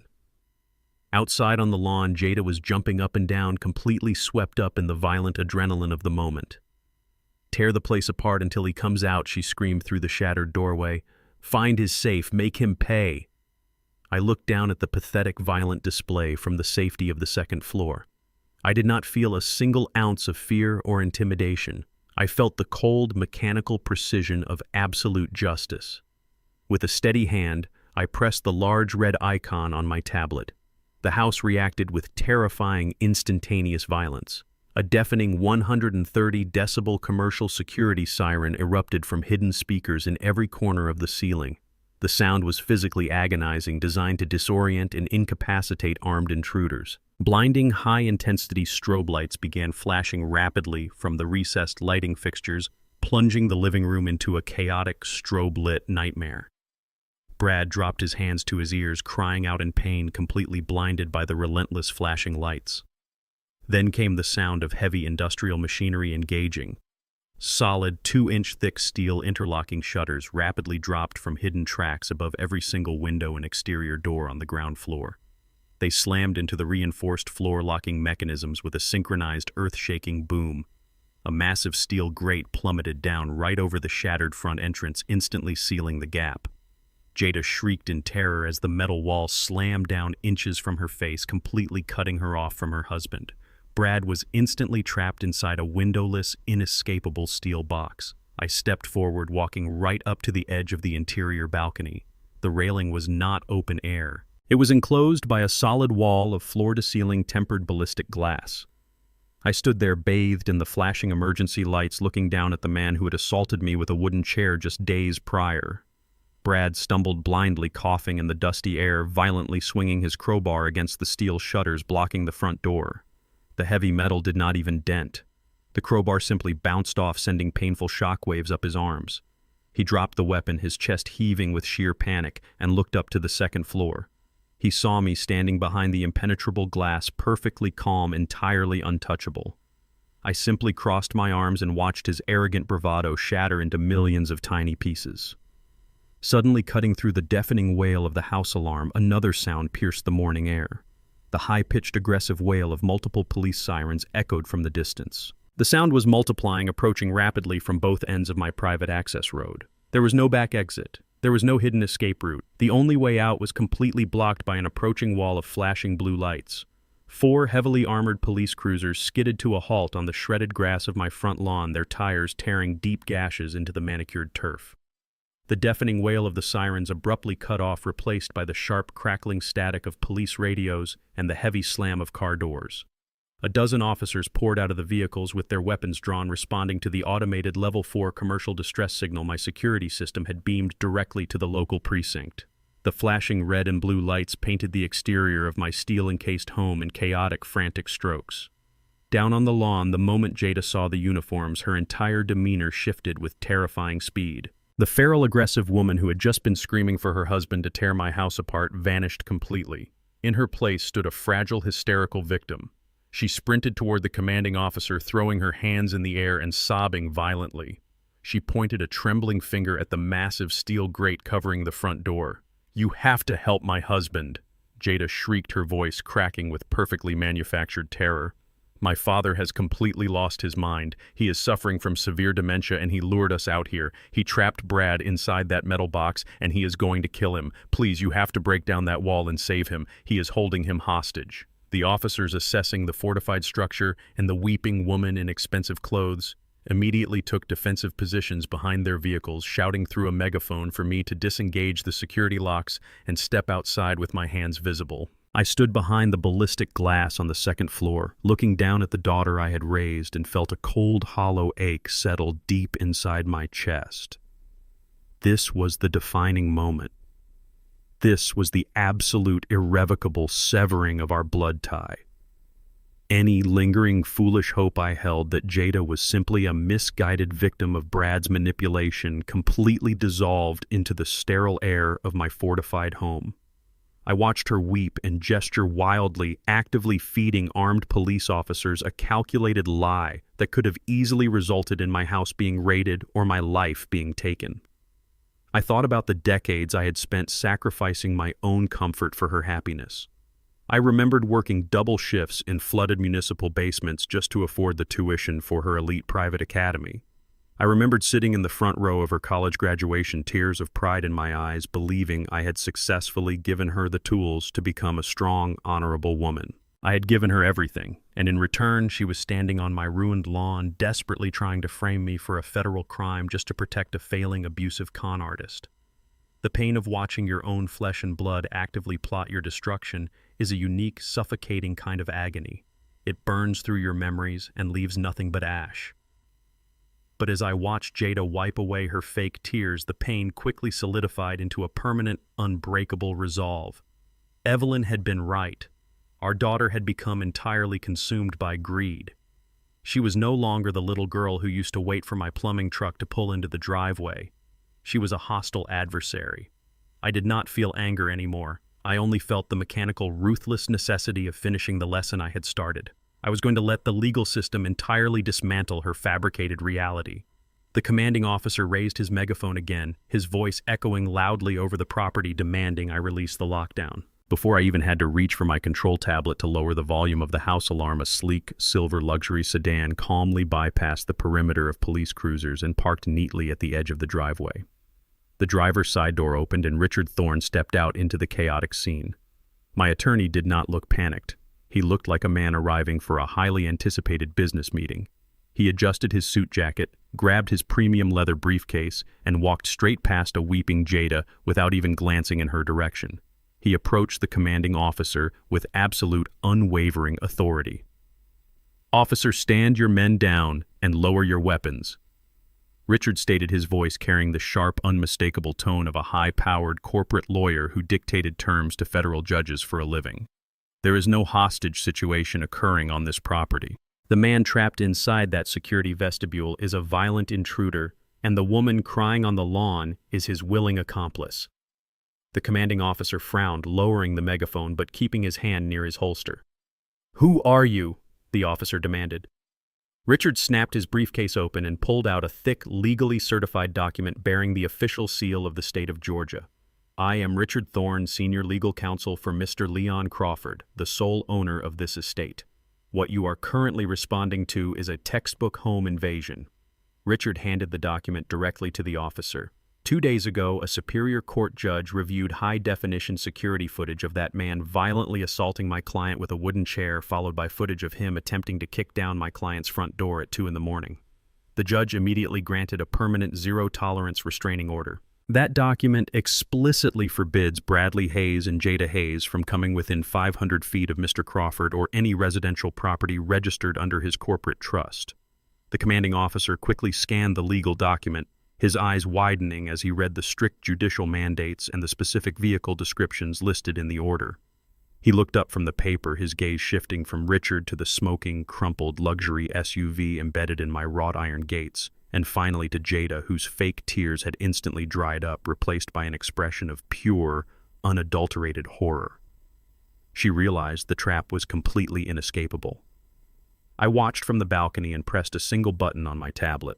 The massive steel grate covering the front entrance slowly began to rise with a heavy mechanical grind. Brad immediately spilled out onto the front porch, dropping his crowbar, gasping for fresh air, and raising his hands toward the police in a desperate gesture of relief. "Thank God," Brad coughed, pointing up at my window. "Arrest that crazy old man. He locked me in there." The officers did not look up at me. They moved with swift tactical precision, grabbing Brad by both arms, spinning him around violently, and slamming him face first against the side of a police cruiser. For the second time in a single week, the cold, unforgiving steel of police handcuffs ratcheted tightly around his wrists. "You are under arrest for felony breaking and entering, malicious destruction of property, and severe violation of a permanent judicial protection order," the commanding officer barked, pressing Brad firmly against the hood of the car. "And this time there will be absolutely no bail." Richard and I followed the police convoy to the downtown Atlanta precinct. I did not ride in the back of a police cruiser. I rode in the plush passenger seat of Richard's luxury sedan, sipping a fresh bottle of sparkling water while my high-powered corporate lawyer reviewed his meticulously organized case files. The flashing blue and red lights illuminated the highway, casting a rhythmic glow over the asphalt. When we arrived at the heavily guarded station, the chief of police greeted us personally at the secure side entrance. He escorted us directly into a private soundproof observation room. The room was dark, illuminated only by the harsh fluorescent light spilling through the large one-way mirror mounted securely on the concrete wall. On the other side of that reinforced glass sat Brad. He was locked inside a stark, windowless interrogation room, his hands cuffed tightly to a heavy metal table bolted firmly to the floor. The expensive designer suit he prized so highly was completely ruined. The fabric was torn at the shoulder, violently wrinkled, and covered in thick gray dust from my steel security shutters. His arrogant venture capital persona had completely evaporated into the sterile air of the police station. He was no longer the smug, condescending financial guru who threw a solid oak chair at my head. He was a terrified, cornered animal facing the absolute destruction of his entire life. 2 seasoned detectives entered the room, dropping a massive stack of federal and state files onto the metal table with a loud, intimidating thud. They did not even have to start their formal questioning before Brad completely cracked under the immense psychological pressure. He leaned forward, sweating profusely under the harsh lights, and began frantically throwing the woman he swore to love and protect entirely under the bus. "It was all Jada," Brad cried out, his voice cracking with cowardly desperation and panic. "You have to believe me, officers. Demanded we forcefully move into his house because we lost our penthouse. She was the one who drafted that fake quitclaim deed and pressured me into making him sign it at the lawyer's office. I am just a financial consultant. I do not know anything about real estate fraud or toxic waste sites. She manipulated me because she wanted his money to fund her shopping habits." He sat there crying real pathetic tears, actively trying to send my daughter to a federal penitentiary for decades, just to shave a few years off his own inevitable prison sentence. He claimed he was a helpless victim of domestic manipulation, entirely ignorant of the highly illegal actions taken against my estate. He painted himself as a naive, devoted husband who was just trying to support his greedy, vindictive wife. I stood perfectly still in the observation room, watching the sheer cowardice radiating from the man on the other side of the glass. I felt absolutely no pity for him. I only felt a deep, profound disgust. Evelyn had been right about him from the very beginning. He was a parasite who only cared about his own survival. Richard stood next to me, his arms crossed over his chest, watching the pathetic display with the detached amusement of an apex predator observing trapped prey. While Brad continued to spin his frantic web of blatant lies to the detectives, Richard calmly reached into his premium leather briefcase. He pulled out a small, heavily encrypted digital storage drive and handed it directly to the chief of police standing beside us. The chief raised an inquiring eyebrow, questioning the contents of the device. Richard did not smile. He simply instructed the chief to have his detectives play the primary audio file labeled medical fraud right in front of the suspect. That specific digital drive contained the pristine, high-fidelity audio recording I had captured just days prior when Dr. Aris visited my home. I had anticipated that Brad would inevitably attempt to lie his way out of any legal corner, so I had meticulously gathered the exact evidence needed to strip away his defenses before he even had the chance to build them. When Brad had aggressively bribed that disgraced fraudulent psychiatrist to falsify a diagnosis of severe dementia, he thought he was executing a brilliant, untraceable white-collar crime. He assumed that because I wore faded work boots and had spent my life routing commercial sewage pipes, I was far too stupid to understand the complexities of medical fraud or corporate extortion. He never considered that the quiet old plumber he constantly mocked possessed the technological capability to record his illegal transactions. He never realized that the $10,000 cash bribe he had handed to Dr. Aris was a direct admission of guilt perfectly captured on a digital microphone fastened securely beneath my kitchen table. Dr. Aris had loudly and explicitly named Brad as the sole financier of the fraudulent medical competency evaluation. He had outlined the exact cash amount Brad paid him to forcefully remove me from my own home and lock me inside a psychiatric facility. The recording was not just circumstantial evidence. It was an ironclad, undeniable confession that Brad was the primary architect of the entire conspiracy. He was not a victim of his wife's manipulation.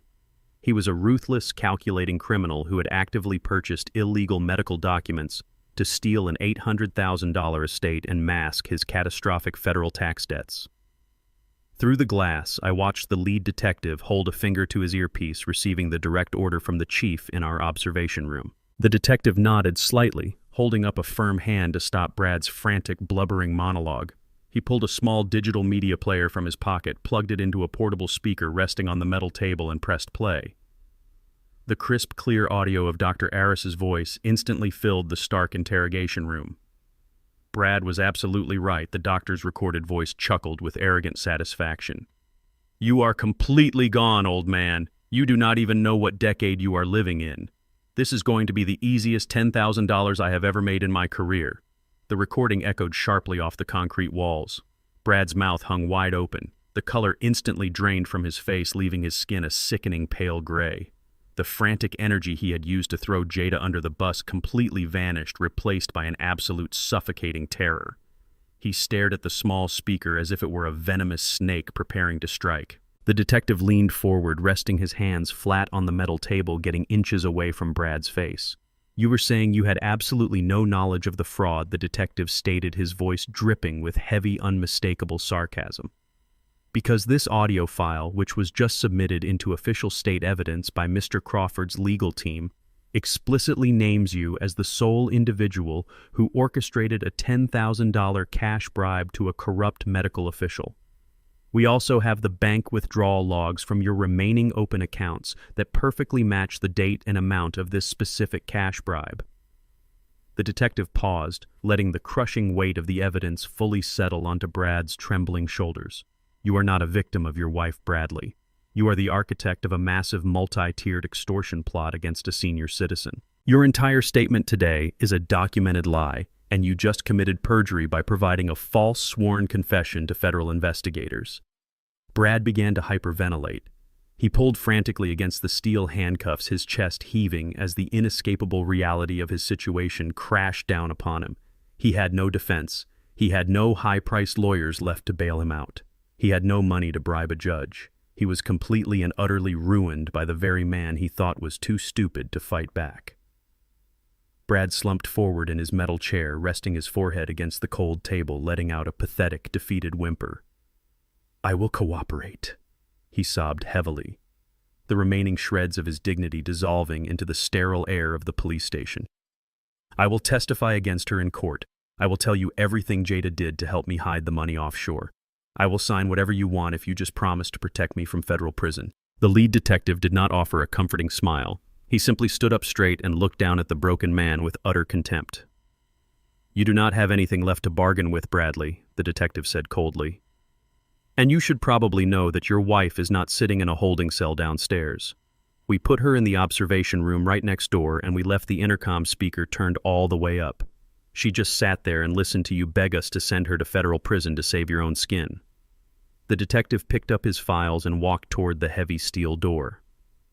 "She is cooperating fully with the district attorney," the detective added, looking back over his shoulder. "And she requested a pen. She is signing the divorce papers right now." The fluorescent lights of the county courthouse buzzed with a dull, sterile hum, casting long shadows across the polished mahogany benches. It had been exactly 3 weeks since the violent altercation in my living room, and the preliminary hearing for the felony assault charge had finally arrived. I sat in the front row of the gallery wearing a crisp, tailored charcoal suit, waiting patiently for the proceedings to begin. When the heavy wooden side doors opened, 2 armed bailiffs escorted Brad into the courtroom. The transformation was absolute and pathetic. He was no longer wearing his custom Italian suits or flashing his expensive luxury watch. He was dressed in standard-issue oversized Orange County jail scrubs, his wrists bound together by heavy steel chains. He looked pale, gaunt, and completely stripped of his signature corporate arrogance. He shuffled to the defense table and kept his eyes firmly fixed on the floor, unable to even glance in my direction. Since all of his assets were completely frozen by the Internal Revenue Service, he could not afford the high-powered defense team he desperately needed. Instead, he was represented by a public defender who looked entirely overworked and deeply exhausted by the mountain of federal and state charges piled against his client. When the judge called the court to order, Brad's defense attorney immediately launched into a frantic, desperate attempt to minimize the severity of the crime. He paced in front of the judge, gesturing wildly, trying to paint a picture of a loving family pushed to the absolute brink by modern financial stress. "Your Honor," the defense attorney pleaded, his voice echoing in the quiet courtroom, "my client is a hard-working financial consultant who was experiencing an unprecedented amount of professional anxiety. What happened in that house was not a calculated, malicious assault. It was a highly emotional family dispute that unfortunately escalated. It was a momentary lapse in judgment." The defense attorney pointed toward me, attempting to twist the narrative to make me look like the aggressor. He argued that the injuries I sustained were minor, requiring only a few stitches, and that a wooden dining chair should not be classified as a deadly weapon under these specific domestic circumstances.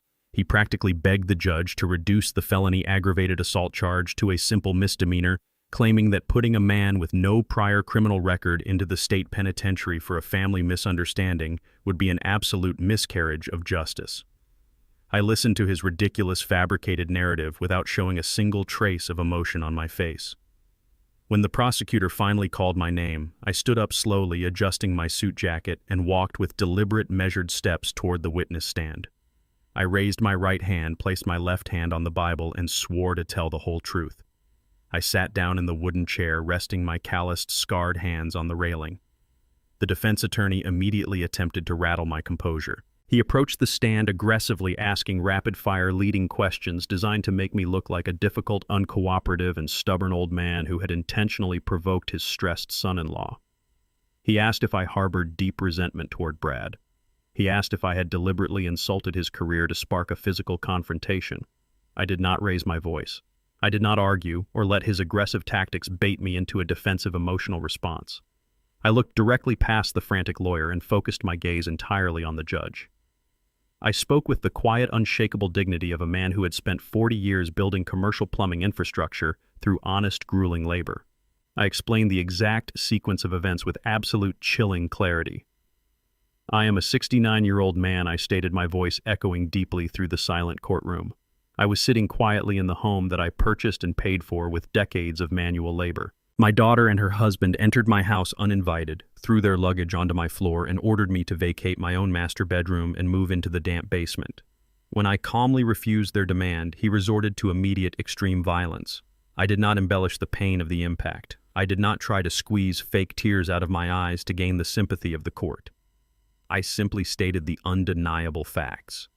A younger, significantly stronger man picked up a heavy, solid oak piece of furniture and launched it directly at my skull because I refused to surrender my personal property to him.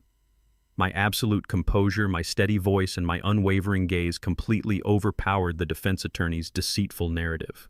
The lawyer physically deflated, realizing that he could not bully or confuse a man who possessed no fear and had nothing to hide. The prosecutor then stood up and addressed the judge. "Your Honor, the state would like to submit Exhibit A into the official evidentiary record," the prosecutor announced confidently. "We have the unedited high-definition security footage captured directly from Mr. Crawford's living room cameras on the exact date and time of the incident." The judge nodded, and the courtroom lights dimmed slightly as a large flat-screen television was rolled to the center of the room. Brad sank lower into his chair, physically burying his face in his chained hands as the video began to play.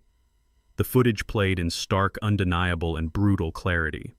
The judge and the entire gallery watched as Brad stormed into the camera frame, his face twisted in a mask of pure, entitled rage. They heard the crystal-clear audio of his verbal abuse, listening to him call me an ignorant old laborer.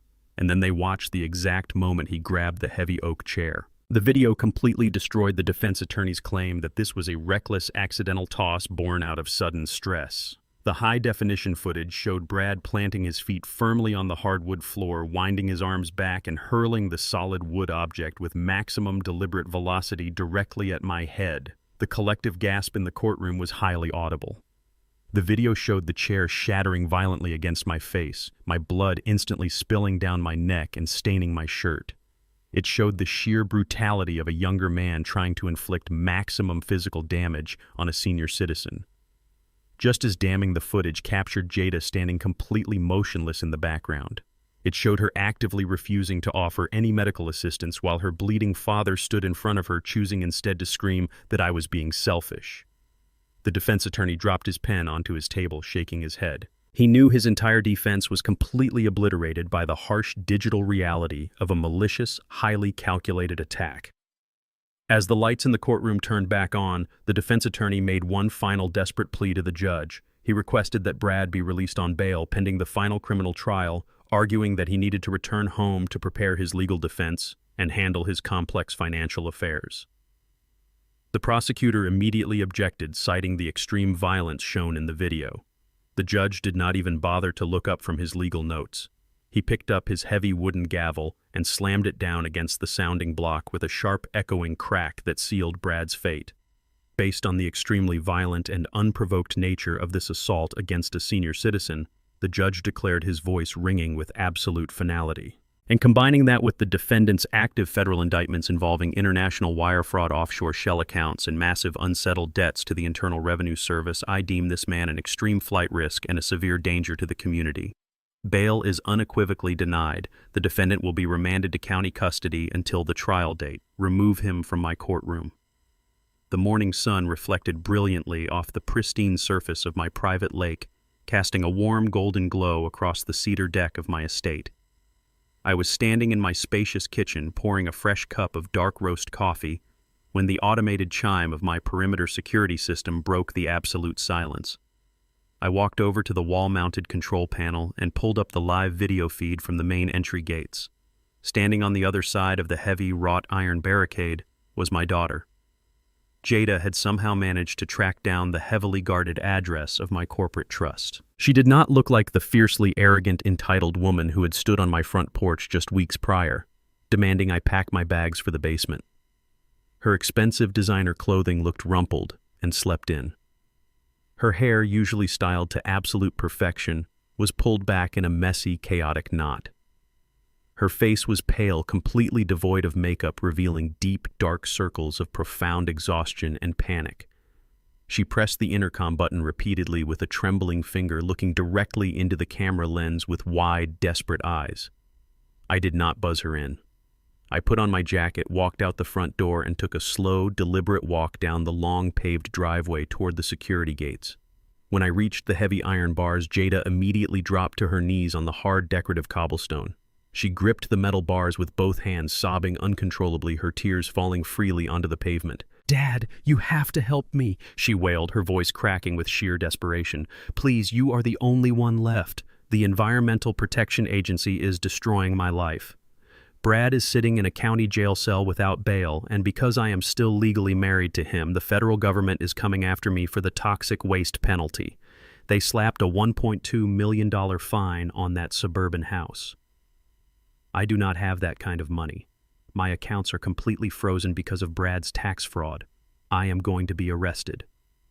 She pressed her face against the cold iron, playing the ultimate victim card. "You know I did not understand what was happening. Brad manipulated me. He controlled our finances. He lied to me about his success, and he forced me to treat you that way. You know I love you. Please, Dad, you have to save your little girl." I stood on my side of the gate, looking down at the weeping woman who had eagerly watched her husband hurl a solid oak chair at my skull. I felt absolutely no warmth. I felt no protective fatherly instinct. Her tears were completely hollow, born entirely out of self-preservation, rather than genuine remorse. I did not reach through the bars to comfort her. Instead, I calmly reached inside my jacket and pulled out a thick, heavily worn leather-bound accounting ledger. It was an old physical record book I had kept perfectly preserved for over a decade. I slid the heavy book through the gap in the iron gate. It landed on the cobblestone right in front of Jada's knees with a heavy, definitive thud. "Open it," I commanded, my voice devoid of any emotion. "Read the highlighted transaction on the very first page." Jada sniffled, wiping her nose with the back of her trembling hand. She slowly reached out, opened the worn leather cover, and looked at the faded ink. 10 years ago, Brad was a failing, incompetent junior analyst who had just been fired from his first corporate job.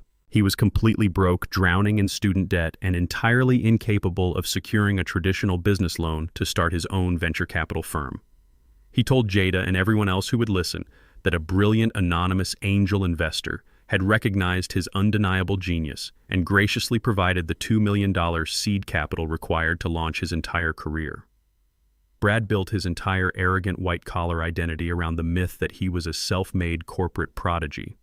Look at the name of the holding company that issued that initial $2 million wire transfer, I instructed, watching her eyes scan the page. Jada read the corporate entity listed on the old ledger, and then her eyes slowly traced the ownership lineage mapped out in my handwriting right next to it. The color completely drained from her face. She let out a sharp, breathless gasp. That anonymous angel investor was not a Wall Street billionaire. It was a blind trust entirely funded and controlled by a blue-collar commercial plumber named Leon Crawford. Every single tailored suit Brad ever wore, every expensive dinner he ever purchased to impress his shallow friends, the luxury cars he leased, and the downtown penthouse he flaunted, it was all entirely paid for by the very same dirt and sewage pipes he so viciously mocked. I bought his career. I stated the cold truth, slicing through the morning air like a surgical scalpel. Your husband never built a single thing in his pathetic life. I quietly funded his entire firm because Evelyn begged me to make sure you were financially secure. I gave him the foundation to become a massive success, and instead of building something honorable, he used my money to construct a fraudulent, arrogant illusion. He spent a decade looking down on the very man who put the food on his table. And you, Jada, you stood right beside him, completely blinded by fake wealth, actively choosing a worthless parasite over the father who sacrificed his own body to give you the world. Jada stared at the ledger, her hands shaking violently. The entire reality of her adult life had just been utterly obliterated. The absolute superiority she felt over my modest working-class lifestyle was completely exposed as a humiliating, monumental joke. She had thrown away her devoted father for a man who was literally surviving on my quiet charity. But Dad, Jada stammered, her voice barely a whisper. If you have this kind of massive wealth, if you are this powerful, then you can fix the EPA disaster right now. You can easily pay off the federal penalty. You can hire the best lawyers in the country to separate my name from Brad's criminal indictments. You can save me from going to prison. Please just wire the money. It will not even affect you. I looked down at her, maintaining absolute chilling eye contact. I could wipe out that $1.2 million environmental debt with a single snap of my fingers, I said, my voice resonating with deep, unshakable authority. I could make a single phone call to Richard Thorne and have your entire legal nightmare erased before lunchtime. It would not even make a microscopic dent in my financial portfolio. I paused, letting the heavy silence amplify the absolute finality of my next words. But I refuse. I am not going to give you a single dime. Jada let out a devastating, heartbroken wail, gripping the iron bars tighter. Why, she screamed, fresh tears streaming down her face. Because you need to understand the true cost of your greed, I replied coldly. You demanded my house. You demanded my property. You demanded that I crawl into a dark basement so you could live comfortably on my dime. Well, you got exactly what you wanted. That toxic, hazardous house, that massive, crushing federal debt, and the absolute permanent destruction of your fake corporate lifestyle.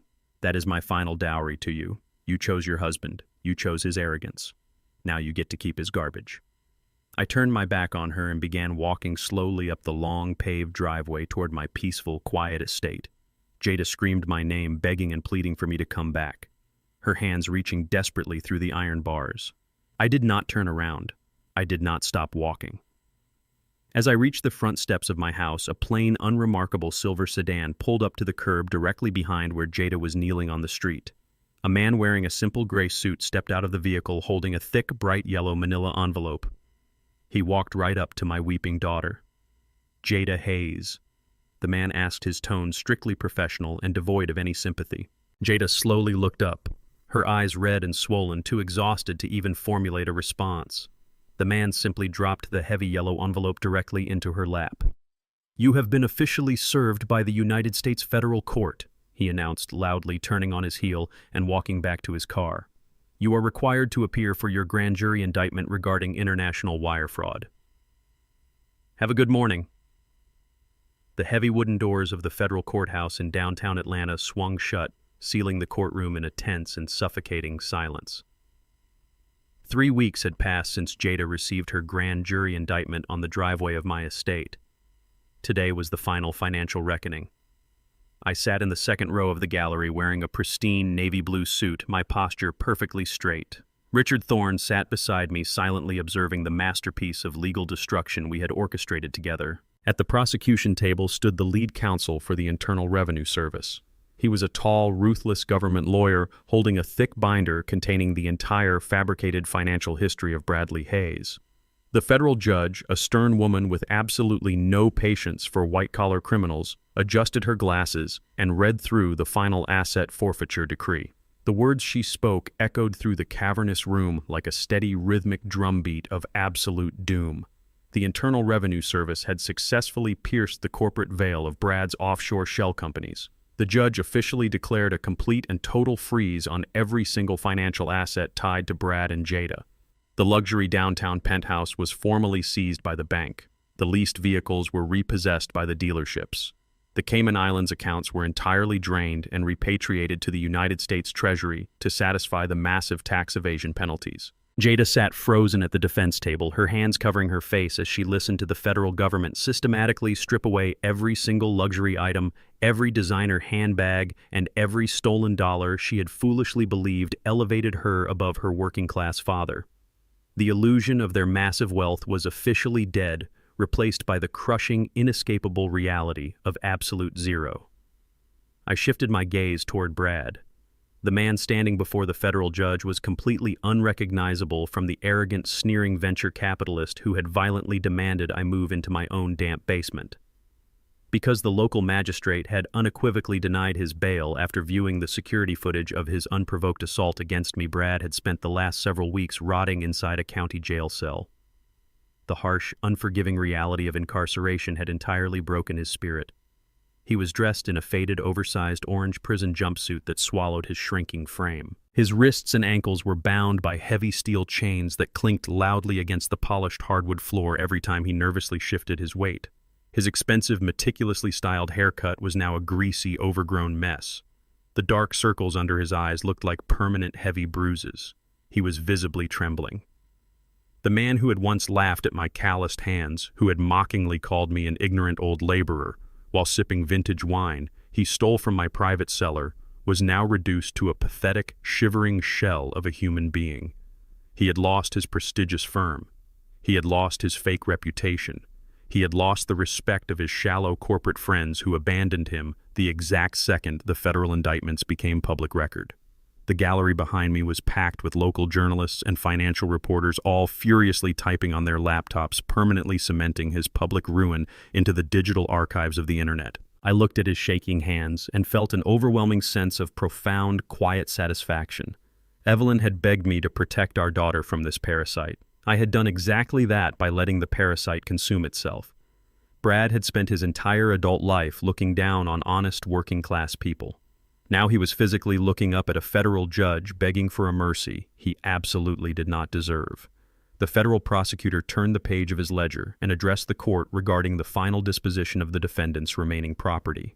The Internal Revenue Service is seizing all liquid assets, all offshore accounts, and all equity in the downtown real estate to satisfy the $800,000 tax debt, the prosecutor stated clearly. However, the federal government formally declines to seize the suburban residential property recently transferred into the defendant's names. The judge nodded in agreement. The Internal Revenue Service is a highly efficient collection agency, and they possess zero interest in acquiring toxic liabilities. By taking direct ownership of my former home through that fraudulent quitclaim deed, Brad had legally bound himself to the registered commercial hazardous transit site located in the basement. The federal government would not touch that property with a 10-foot pole. It was legally contaminated. That meant the suburban house, complete with its pending $1.2 million environmental cleanup invoice from the Environmental Protection Agency, was the singular solitary asset Brad and Jada still legally owned. The judge looked down at Brad with absolute unyielding contempt. "Mr. Hayes, you possess zero liquid capital, you face severe federal prison time for wire fraud, and you are solely responsible for $1 million federal environmental penalty," the judge declared firmly. "You are entirely insolvent." Brad's public defender stood up, his voice weak and defeated, and officially requested that the court allow his client to file for Chapter 7 total bankruptcy. The judge granted the request, but instantly delivered the final, devastating blow. "You may file for bankruptcy to liquidate your remaining consumer debt," the judge clarified coldly. "But as your attorney should have informed you, federal environmental penalties issued by the Environmental Protection Agency are strictly non-dischargeable in any bankruptcy proceeding. That specific debt will follow you for the rest of your natural life." Brad physically collapsed into his wooden chair, burying his face in his chained hands. He had absolutely nothing left. He was penniless, publicly disgraced, saddled with an inescapable million-dollar debt, and facing a guaranteed 5-year sentence in a federal penitentiary. The judge struck her heavy wooden gavel against the sounding block, officially adjourning the financial hearing and remanding Brad back to county custody to await his final criminal sentencing. The armed bailiff stepped forward, grabbing Brad roughly by the arms to haul him back to his concrete cell. As they turned him around to face the center aisle, his hollow, sunken eyes scanned the crowded gallery, his gaze locked directly onto mine. I was sitting perfectly still, my expression calm and utterly unbothered. Brad stopped walking, ignoring the heavy tug of the bailiffs on his shoulders. His chest heaved as the absolute crushing reality of his total destruction finally connected in his mind. He looked at my pristine suit, and then his eyes drifted to the fading scar on my cheek where he had struck me with the oak dining chair. "Did you plan all of this since that day?" Brad asked, his voice a hoarse, defeated whisper that barely carried over the noise of the shuffling courtroom. I looked him dead in the eyes, ensuring my words would haunt him for every single night he spent behind iron bars. "I planned it since long before you even picked up the chair," I replied. The heavy steel chains clinked with a sickening rhythmic finality as the armed bailiffs hauled Brad through the thick wooden side doors of the courtroom. The heavy latch clicked shut, echoing sharply in the cavernous mahogany-paneled space. Brad was gone, dragged back to a miserable concrete cell to await his inevitable transfer to a federal penitentiary. The courtroom, previously buzzing with the low murmur of financial reporters and legal clerks, suddenly fell deathly quiet. Jada had remained perfectly frozen at the defense table while the judge read the catastrophic asset forfeiture decree. But as the door slammed shut behind her husband, the shock instantly morphed into a blinding, irrational, and completely unhinged rage. She jolted to life, her chair scraping violently against the polished hardwood floor. She stormed down the center aisle, her heels clicking aggressively as she marched directly toward where Richard and I were seated in the gallery. "You monster," Jada screamed, her voice cracking with a hysterical feral fury that made the remaining journalists immediately turn their digital recorders in her direction. "You cold-blooded, ruthless monster." She did not care about the audience. She did not care about the federal marshals standing near the exits.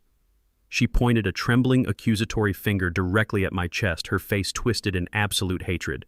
"You planned this entire nightmare just to destroy us. You set us up to lose every single thing we own.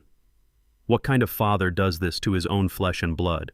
You have tens of millions of dollars sitting in hidden bank accounts, and you just sat there and watched my husband get chained up like an animal. You ruined my life, Leon. You are completely psychotic." She deliberately dropped the title of Dad, referring to me by my first name, as if I were merely a hostile corporate rival who had executed a ruthless takeover of her life.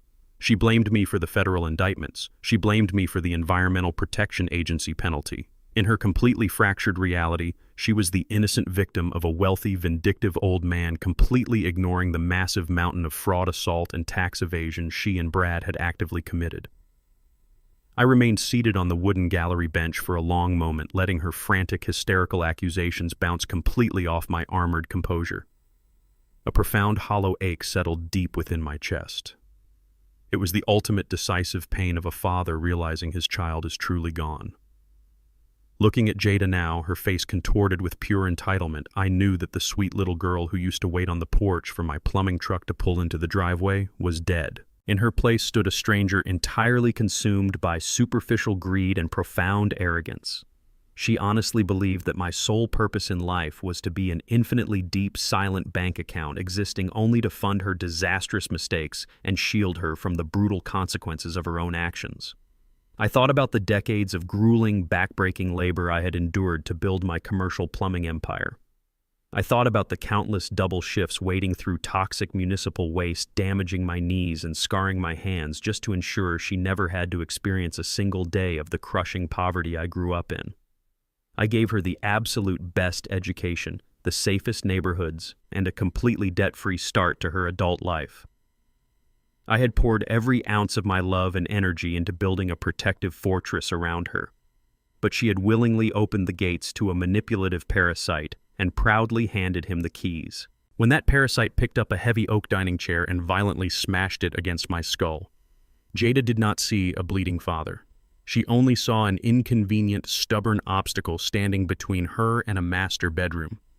The sacred familial bond between a father and a daughter was not severed by my aggressive legal retaliation or my financial maneuvering. It was permanently severed the exact moment she watched my blood hit the hardwood floor and chose to defend the man who drew it. Evelyn had begged me to protect our daughter from con artists, even if it meant breaking her heart. I was finally fulfilling that promise. True protection meant allowing the fire of consequence to burn away the rot she had welcomed into her life. I slowly stood up from the wooden bench, buttoning my tailored navy blue suit jacket with deliberate, unhurried precision. I stepped out into the center aisle, closing the physical distance between us. I did not raise my voice to match her hysterical, echoing screams. I did not offer a defensive explanation or apologize for the federal justice system doing its job. I spoke with a low, heavy, and absolutely unyielding authority that immediately forced her to take an involuntary step backward. "I did not ruin your life, Jada," I stated, my voice cutting through the sterile air of the courthouse like a surgical blade. "You and your husband dug a massive, toxic, illegal hole, and I simply stopped throwing my money into it to fill it up." Jada opened her mouth to scream another vicious insult, but I held up a single, scarred hand, instantly silencing her. My calloused fingers were a stark reminder of the labor she so deeply despised. When that arrogant fool hurled a solid piece of wood at my face, my blood spilled onto the floor of the very house I built. I said my words dripping with absolute freezing clarity.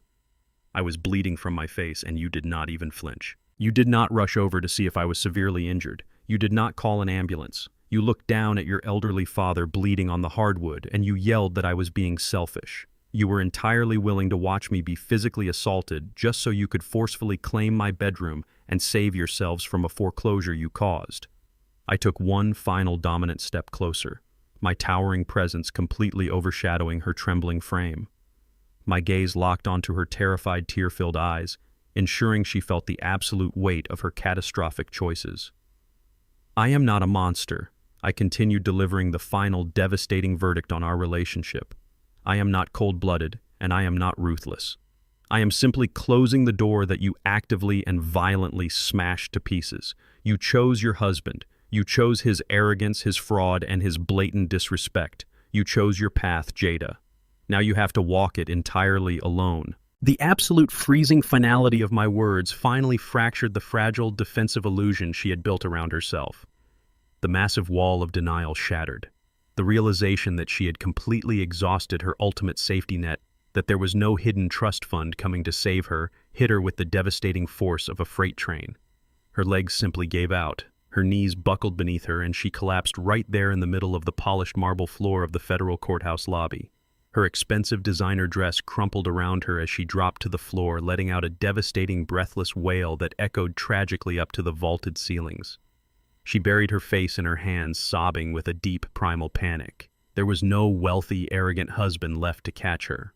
There was no forgiving, endlessly generous father left to write a massive check and make the scary government agents go away. She was completely bankrupt, facing her own looming federal fraud indictments and entirely catastrophically alone. I looked down at her shaking form for one brief, silent second. I did not reach down to help her up. I did not offer a single word of comfort or a shoulder to cry on. The time for rescuing her had long since passed. I simply turned my back on her weeping form, adjusted my suit jacket, and walked alongside my attorney toward the exit. I pushed through the heavy brass doors of the federal building, stepping out into the bright, unforgiving Atlanta sunlight, and walked toward my waiting vehicle without looking back. 6 months passed. The hot, oppressive Atlanta summer surrendered to a crisp, biting autumn, mirroring the absolute cooling of my once chaotic life. The federal justice system moves with a slow, grinding certainty, completely crushing anyone foolish enough to stand in its path. Brad was currently sitting in a tiny, windowless concrete cell at a medium-security federal correctional institution in Florida. His expensive tailored suits were permanently replaced by a rigid, scratchy khaki uniform. He was officially designated as inmate number 84720, spending his days scrubbing cafeteria trays and counting the 60 remaining months of his mandated sentence. He had lost his firm, his freedom, and his entire fraudulent identity. Jada had narrowly avoided sharing his exact fate. To escape federal prison, she had fully cooperated with the prosecutors, signing a devastating plea agreement that required her to surrender every single asset tied to her name. The bankruptcy courts and the Environmental Protection Agency systematically stripped her of everything. The luxury downtown penthouse was aggressively foreclosed upon by the bank. Her designer wardrobe, her leased luxury vehicles, and her high-limit credit cards were completely wiped from existence. She was evicted, humiliated, and left entirely destitute. To survive, to pay for her bare minimum living expenses, and chip away at the insurmountable mountain of non-dischargeable legal debt, my daughter was forced to enter the absolute bottom of the labor market. She secured a grueling minimum wage job working the overnight shift as a waitress at a greasy, rundown 24-hour diner on the industrial outskirts of the city. The woman who once sipped vintage French wine and sneered at my working-class lifestyle was now spending her nights serving cheap burnt coffee to exhausted truck drivers and intoxicated college students. She was living in a cheap, unheated studio apartment, relying on public transportation, and surviving on the exact kind of meager wages she had spent her entire adult life mocking. She had no safety net, no rich husband, and absolutely no father left to rescue her from the miserable hole she had dug. The sheer absolute poetic justice of her current existence was impossible to ignore. For her entire life, Jada had looked down on manual labor. She had explicitly chosen Brad because he wore Italian leather shoes and carried a sleek briefcase, actively rejecting the honorable, calloused hands that had built her a life of extreme privilege. She thought getting her hands dirty was a sign of profound failure. Now dirt was her permanent reality. During a particularly busy night shift, a belligerent customer made a catastrophic mess in the diner restroom. The abrasive, underpaid shift manager did not call a specialized cleaning service.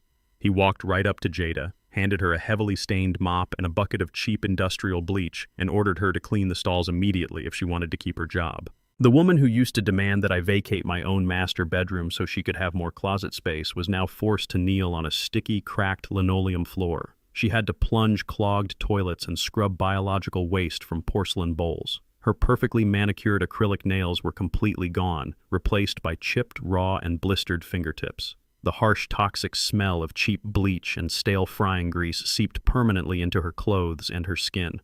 It was the exact same industrial scent I used to carry home after a grueling 14-hour shift laying commercial sewage pipes. It was the scent she used to complain about the scent she claimed embarrassed her in front of her shallow friends. Now it was her permanent perfume. She was experiencing the brutal, uncompromising reality of the working class, but without any of the honor, the corporate backing, or the immense hidden wealth I had possessed. She was completely broken, physically exhausted, and mentally drained. Every time she scrubbed a dirty floor or wiped down a sticky diner table, she had to live with the agonizing knowledge that she had actively chosen this exact fate. She had willingly traded an impenetrable fortress of family wealth for a cheap, crumbling illusion of corporate status. She had played a reckless game of greed and lost absolutely everything, left with nothing but a mop and a profound sense of ultimate regret. While Jada was spending her nights scrubbing industrial grime for pennies, I was making aggressive, highly strategic moves in the daylight. The bank that had officially seized Brad and Jada's luxury downtown penthouse finally put the distressed property up for public auction. The massive, sprawling unit was deeply underwater, burdened by multiple secondary liens and a severely damaged market reputation due to Brad's high-profile federal fraud conviction. Most legitimate buyers steered completely clear of the property, not wanting to touch an asset heavily associated with a criminal enterprise. I did not personally attend the foreclosure auction. I sat comfortably on the cedar deck of my lakefront estate while Richard Thorne attended the proceedings downtown, acting as the authorized legal representative for a highly insulated, anonymous private equity firm. That specific equity firm was entirely funded and controlled by my primary blind trust. Richard executed the bidding strategy with surgical precision. Because the property was so heavily distressed and the market interest was virtually non-existent, my trust purchased the multi-million-dollar luxury penthouse for absolute pennies on the dollar. I acquired the crown jewel of Brad's arrogant ego for a microscopic fraction of its original market value. I did not buy the penthouse to live in it, and I certainly did not buy it to preserve their memory.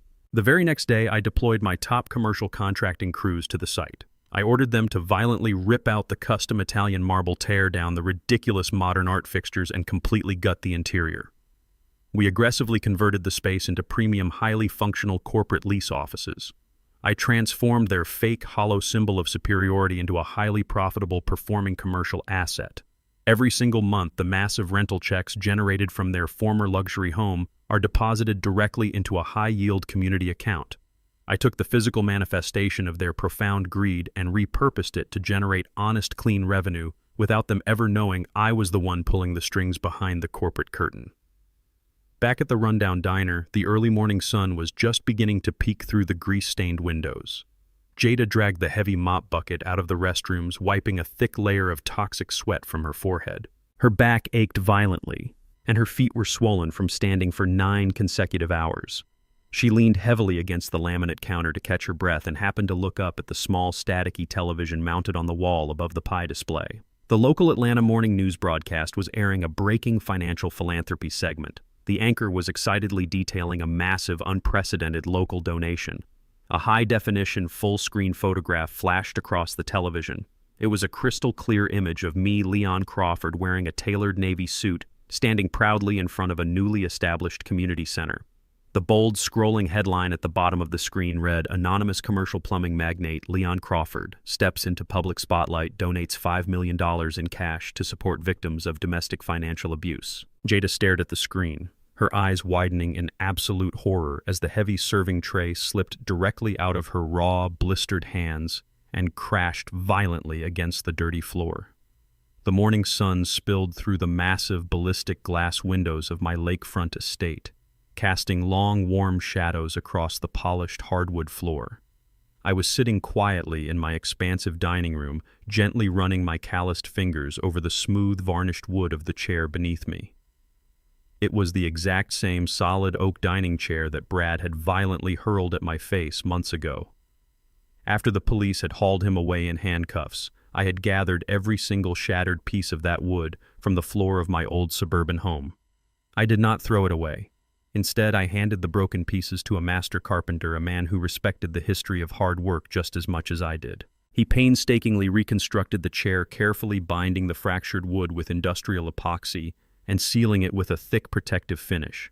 The The chair was whole again, but the deep, jagged scars of the impact remained highly visible along the backrest. I traced the raised grain of the repaired wood, then slowly brought my hand up to my own face.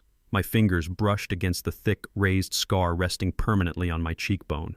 When Brad struck me, he intended to leave a mark of submission. He wanted me to look in the mirror every single day and remember that I was a weak, powerless old man who had been violently conquered in his own home. He failed completely. This scar was not a brand of victimhood.